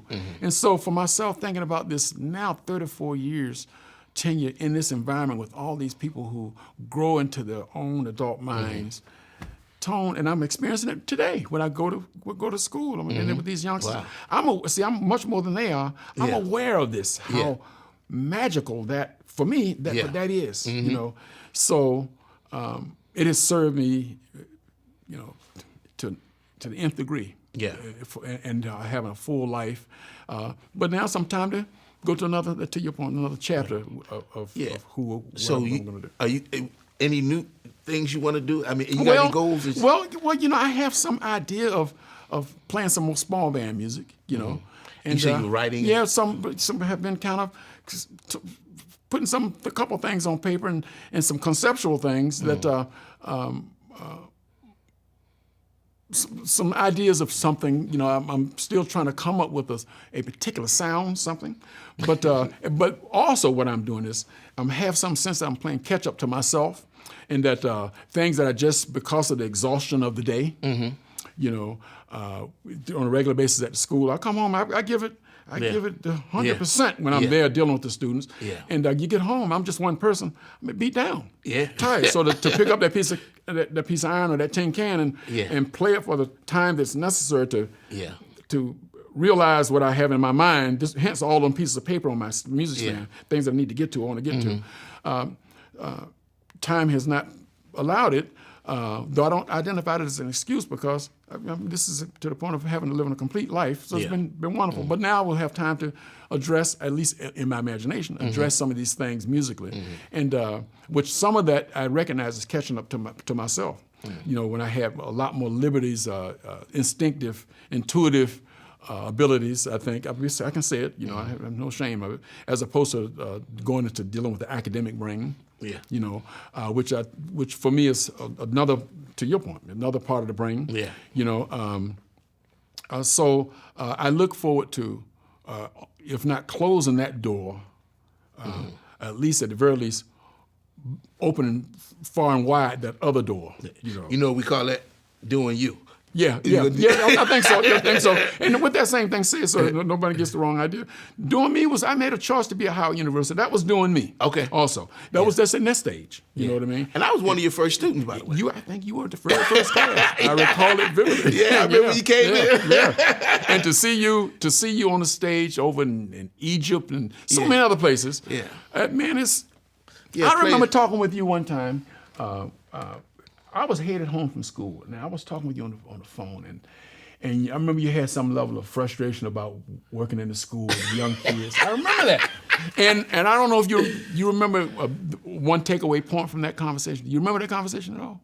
I remember us talking about it. Yeah. I don't know what I said though. What it was, it was just hard. You know, and I'll comment to you how the pride that I had in you. Going to grade school and working with these young kids, and you didn't see it at all, because I made a comment to you about you being this African American man who's showing up on a daily basis with these young kids, and you consistently show up there for them. How that changes lives in big ways that you're not supposed to see that. You're too busy in the mix, dealing with it. What did I say? You didn't see it at all. But now what I see is, and that was a long time, quite a number of years ago. Yeah, I see it now. I see it, yeah. You've hung in there. Yeah. And trust me, there are kids all over the district and other parts of the nation that you impacted. That I'm gonna tell you a story. You're So, this school I'm at I taught primarily elementary, but I taught at the grade level. Yeah. So I remember one day. This is my first year at this new school, elementary school. So this little cat, what's his name? I can't think of his name. Third grader. And I was trying to get him to get online. And Marcus, I'm chasing him, get online. And he said something like, I hope you die. Good gracious, no, Tom, what you do to the boy? Yeah, no, I mean, they were just wild, man. And I'm like, oh, Lord. But it ain't Well, you asked me if I could fight. Yeah. So they gonna get back. So, it ain't, but his teacher overheard him. Yeah. And so, then, I ain't think nothing of it. So next day, the behavior tech comes to my room and said, Mr. Parker, did you and Marcus have some kind of issue?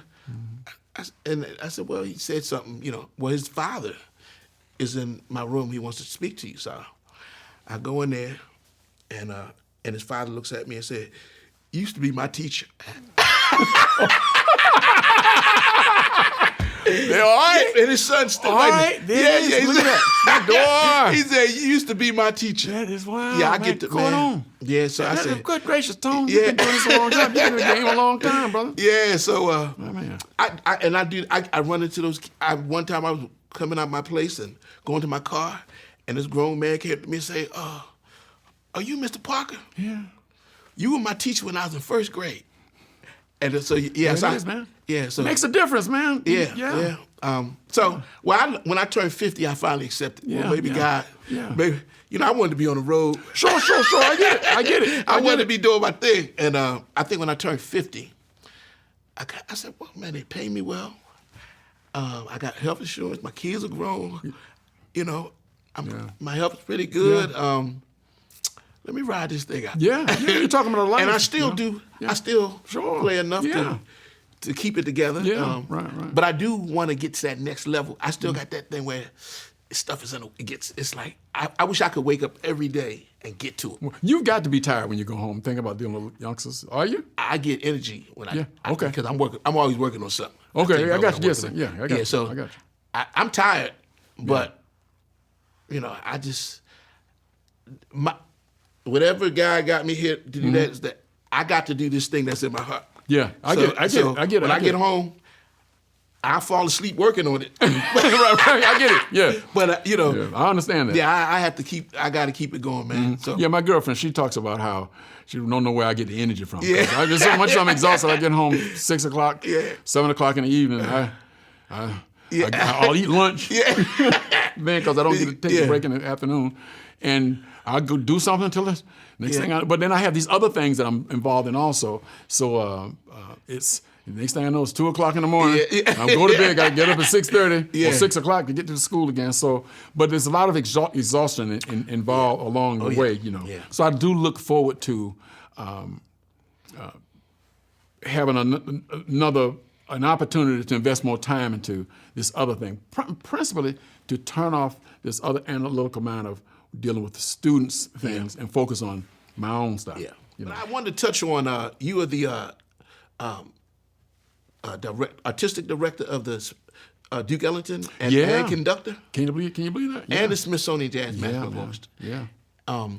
Wow. So, was that now conducting? Did you have to learn? Well, the conducting piece, I've been in a lot of ensembles. I played in lots of ensembles and followed conductors back from the first shows, Broadway musical type things that I would do when I was in college. My saxophone teacher, Jim Riggs, who took saxophone lessons from him for a year, he would get me on gigs with him playing second alto, I remember playing The Wiz and lots of different shows. So by the time I came to D.C., playing in ensembles was a forte, and I started working over the Kennedy Center and the Pit Orchestra from different musicals and stuff like that. Different guest artists, different guest conductors in different groups I would be in. This is to the point of being a conductor. and maybe I've been in somewhat of an advantage in this regard, in that I do, when I'm sitting there playing the saxophone parts, I'm listening to everything. I'm trying to figure out how to fit the saxophone part into all the stuff that's going on around me. So this is when I ask you about, do you hear all the context? I'm forever aware of the context, Wow. So I'm not analyzing how to fix it, to make it better necessarily, except for what can I do with my piece. Yeah. I'm always yielding to the trumpet and trying to, because I know the trumpet can't hear me, so I know the roles of everybody in the saxophone section. Mm-hmm. So when I started conducting, conducting Ellington's orchestra came by. I played with Mercer Ellington back in the 1980s. I got a phone call from him as the baritone saxophone player. Wow. And then I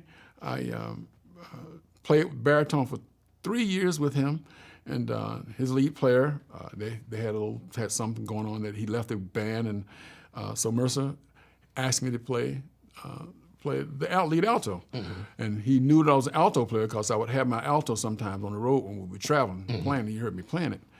He also, funny side note story, after the first couple of gigs I played with the Ellington Orchestra, I was kind of scared of Mercer Ellington. He's a Mercer Ellington. You took? Yeah. Well, you took? Yeah. You took, yeah. And when you first? Yeah. I won't tell that story because that's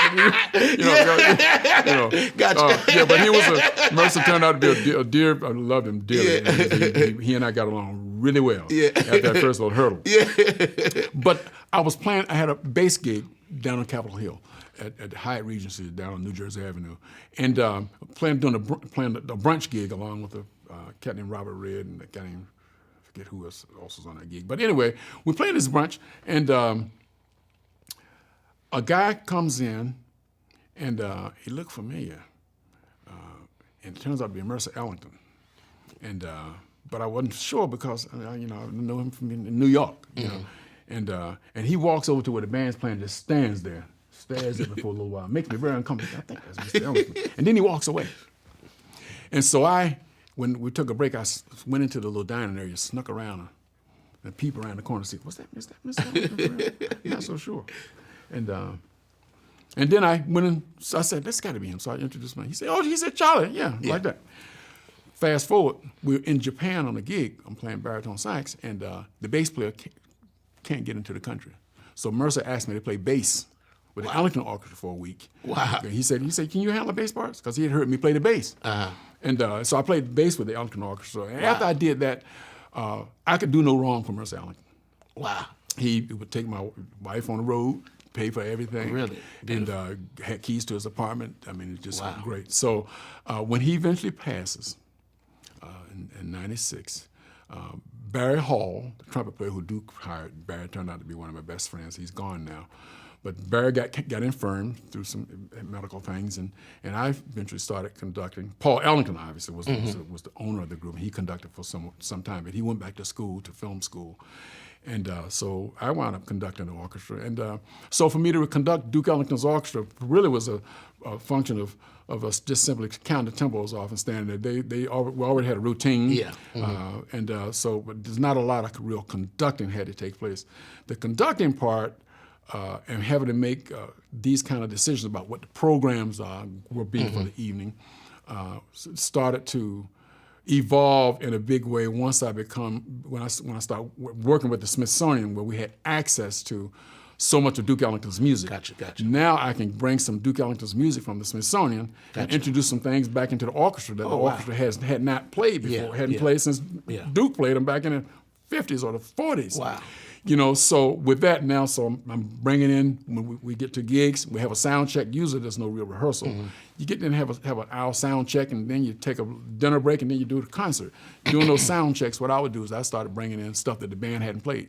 So there I had to conduct. I had to rehearse it and had to have a vision of what this thing's supposed to sound like and all this. Gotcha. So I would spend a lot of time in front of the computer listening to this music to hear how Ellington Orchestra interpreted it with Duke, and then figuring out the parameters that would be acceptable for us in today's time to play certain things. So that I've found initially to be a challenge, but I fell in love with that process, because I started to really learn about all them couple thousand compositions that Duke Ellington wrote, and just some of them anyway, and bringing in new things. And so the orchestra really started to look forward to, and they still do now, to when I show up with something that they hadn't played. So Wow. that I find to be a wonderful thing, and all the work that I do with the Smithsonian, research for the Smithsonian, caused me to try to figure out what are the stories behind all of Duke Ellington's music. And I said when we first started, his music is purposely written about culture and society and something in particular. It's not just somebody who could write nice music. Yeah. His music always had a story. Wow. And so I spent a lot of time, exhaustive time, finding out what these stories are, and I hope to articulate without giving a dissertation Gotcha. to the audience about these particular music and the audience about these particular songs, and the audience seemed to love it. How'd you get the gig with the Jazz Masterworks? Well, I got when the orchestra Smithsonian Jazz Masterworks Orchestra first got established in 1991. I got called to meet. I was a guy known for playing in ensembles. I was along with a handful of guys in D.C. got called to play. I got called. But I couldn't do it because Mercer Ellington was traveling quite a lot. This coincided around the time I started at Howard. In fact, when I came to Howard, I turned the job down 2 or 3 years in a row. Professor Irby called me because he knew me from playing some stuff at the Kennedy Center where he works, and he knew I played classical saxophone because he had heard me play. Maybe he heard me play something with the National Symphony. I think it was. Back during that time, I'd done Mussorgsky's pictures at an exhibition or something like that. I forget which piece he maybe had heard me play, so he knew I played classical sax. No, he also knew that I came to Howard University before I knew about Howard. The saxophone teacher that was there, Reggie Jackson. I studied with that. Yeah. I knew Reggie in college. Okay. He had just come back from Brussels and he came back to North Texas as a graduate student. I knew Reggie then. And Reggie called me one day. Once I started back playing the saxophone, I stopped playing the saxophone in 1985 for not 2 years. I didn't play out in public for about 1.5 years. Then I had to rig my face with something to be able to play. And but when I started back playing, back in 1985, so many things changed in my life. All that stuff that you hear about jazz musicians do, and I had to change my life in a radical way. So I got away from playing in nightclubs. Gotcha. I just need, saved my life. Got away from that. So I went back to playing classical saxophone. That was the first thing I started playing.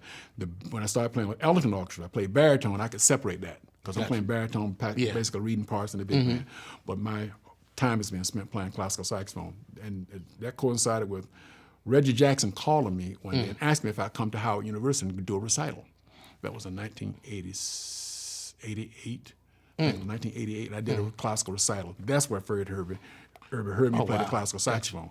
But he had seen me play it one step down, playing the jazz performance I had with Steve Williams back in 1983 or 84, 82, something like that.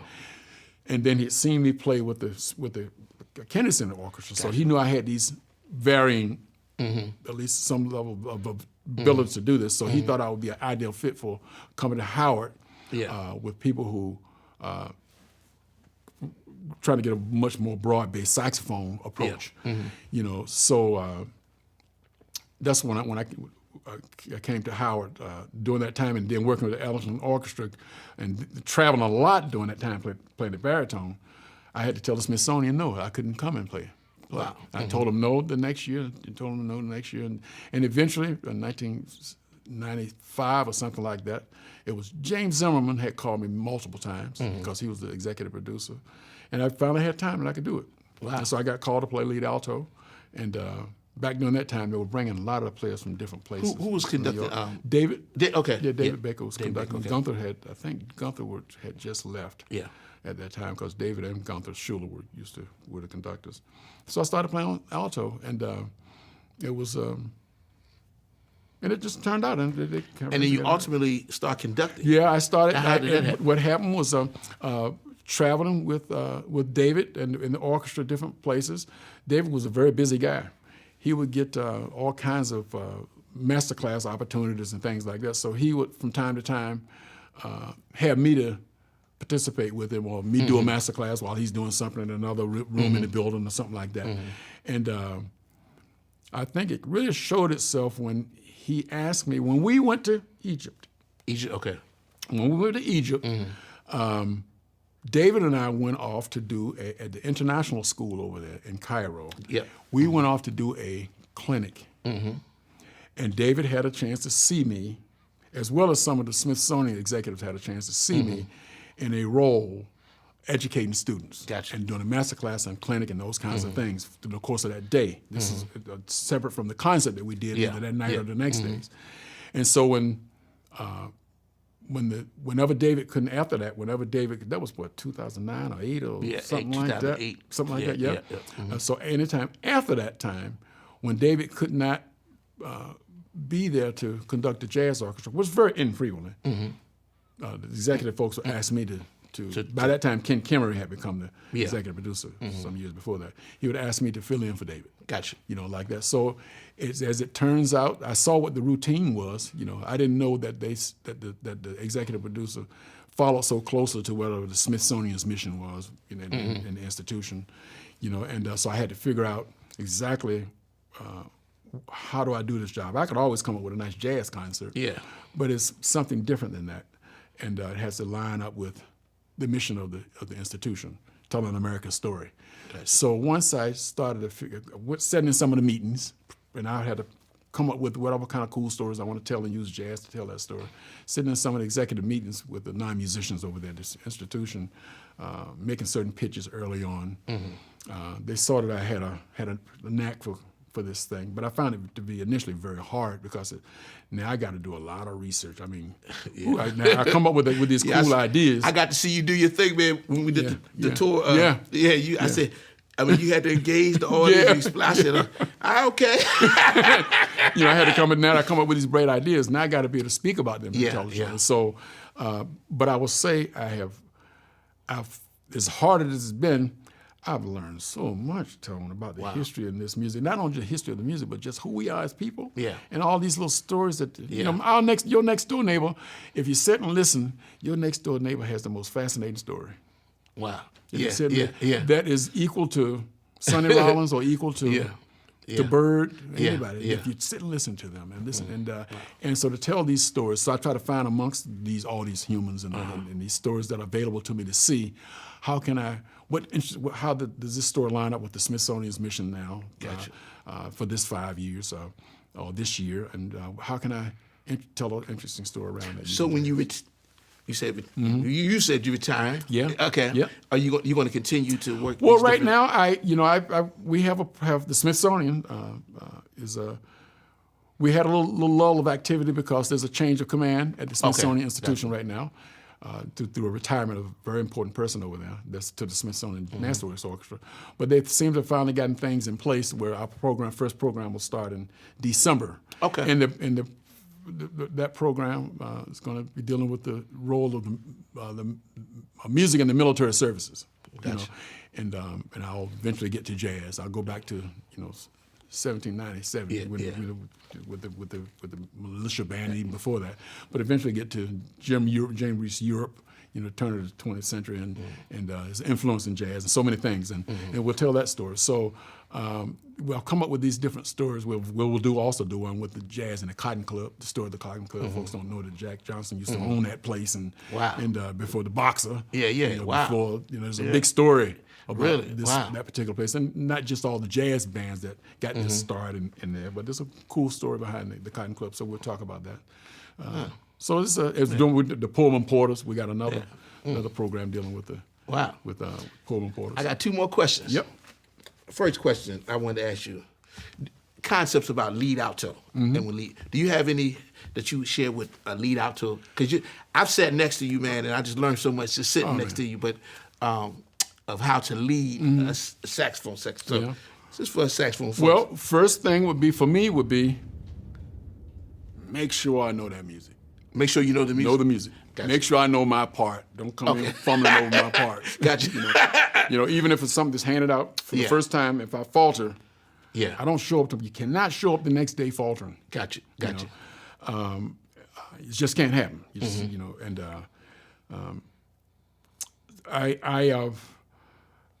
I was very fortunate many years ago to be in California on a rock and roll band playing tenor saxophone.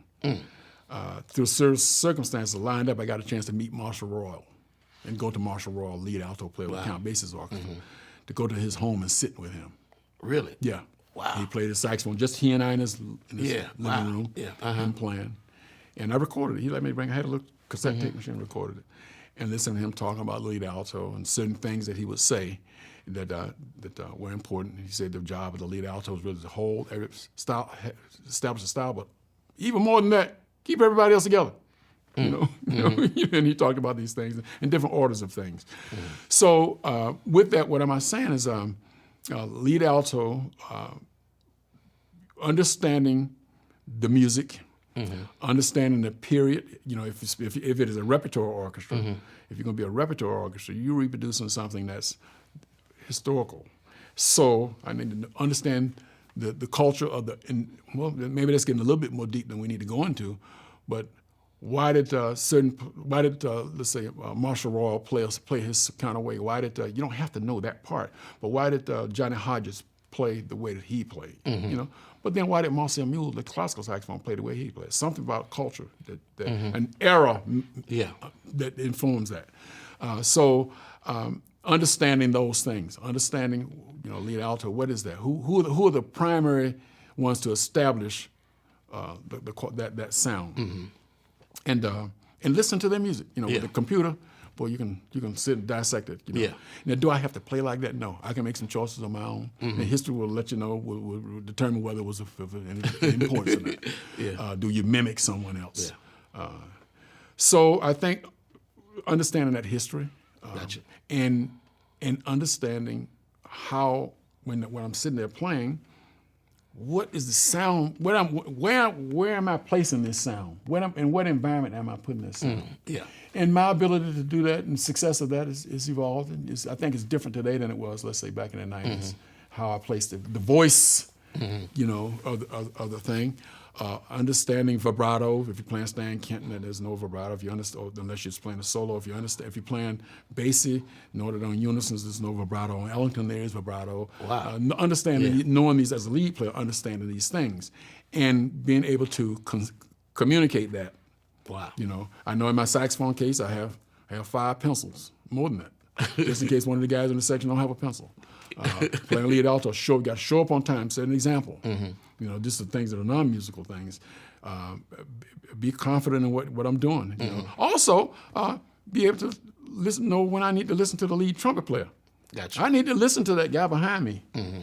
Without protest. Now he and I can get off and talk about some things. But I can let him know what I think. But in the action rehearsals, he's the one that's in charge. And understanding these kinds of dynamics, and I think that's. Sometimes the lead alto got to cut the band off. Yeah, absolutely. Those kinds of things. Yeah, absolutely. Establishing tempos. So being thorough, I think being thorough and being present and being thorough, doing your homework. I do know that that'd be a good book to write.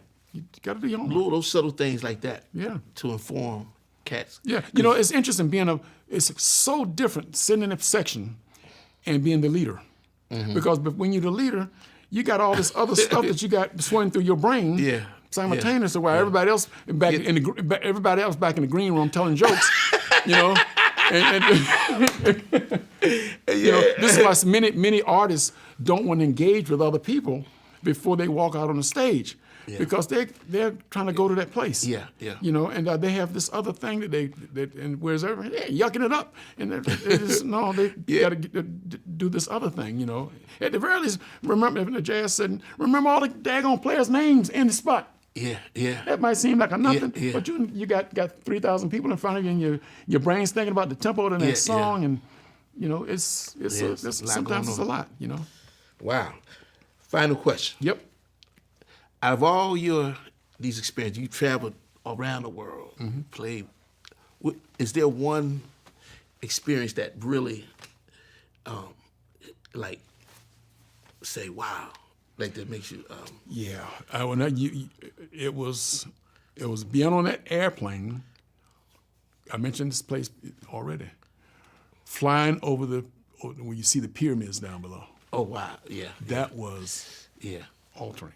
It was altering, and then having the opportunity to spend all this time with this Egyptologist at the different locations that we all went, and listening to her speak about the history of the place. And one of the things that shifted was the calendar shifted for me. We think of the year at that time, 2008. And was all, never really given much thought to ancient civilizations. Of course, we had to study that in history a bit as I was a kid. But to listen to her speak in terms of the thriving cultures and society that way before this person known as Christ was on the planet, and they had the proof over there to show it, and it shifted so much for me as it relates to that, and so that stands out as seeing them, seeing the Sphinx down below us, and then to be right there on that stage, right there in front of all that stuff, and not knowing that what was really going for, just a feeling I had, what was behind it. And I shut up with this one. This other thing was, I say that during these interesting times in our history, but going into Russia the first time. Really? Wow. And that was in probably 1989 or something like that. It was something because it was in the morning we landed. It was during the time the workday was starting. And I didn't know that this existed in me. That some kind of anxiety was just under just at my foundation, and I didn't know it. It occurred to show itself because we at the airport. We finally get on a vehicle to go to the hotel, and it was in the morning. City buses passing us, and you see people standing at the bus stop. At least I imagine these the bus stop people are waiting on. I'm looking out the window. And it occurred to me that what I'm seeing is usually people just going to work. They're just going to work. And I remember thinking about it in my own quiet. I didn't talk to anybody about this. And we get to the hotel. I'm kind of looking around. I recognize some of the Spartan-looking kind of buildings, great big structures. And we eventually had a rehearsal. This is with Mercer and a Russian saxophone player. I remember he had a saxophone that was painted all kinds of colors, but he played all right. And there was a conversation that I was not so much a part of, but I was right there when the conversation was going on. But what I gathered from him, he's just another guy playing jazz. He's just a guy, and musician very much, not much unlike us, I did not realize that the anxiety that I had, the fear of Russia. Wow. And what I learned was the Russian people, they're people just like trying to live, just living their life, raising their families, man. And how that I absorbed that in the ether of the late 1950s and the early 1960s. I remember as a kid, us having to get a fear of this impending doom. How we used to practice the war thing, we had to get under the desk and all that. My school building, first grade, was a fallout shelter and these kinds of things. I don't recall having any real consciousness about what that was doing to me. And then to finally get there and realize that that's not what's happening. Wow.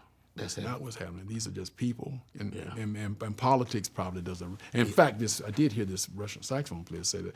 He said, politics can do an ugly thing to people. He said something along those lines, And that's not to make any kind of political point in this conversation. But you're talking about memorable. That was memorable. Wow. How I feel like I finally exhaled. Wow. Like that. Beautiful. Did you, when you were in Egypt, did you get to go up in the pyramid? Oh, yeah, man. I did every single thing I could do there, man. I was told, I rode the camel. You did too? I got James King. I got pictures, wonderful pictures of you guys, man, on camels. And I did everything I could do over there. Yes, sir. Oh, man. Anyway. Wonderful. Oh, man, this is wonderful, man. Tom, man, thank you so much, man. Thank you, man. I had all these notes. I ain't even had to look at this, man. This is wonderful, man. Thank you for agreeing to do this, man, and sharing your expertise, your history, and wisdom, words of wisdom. Man.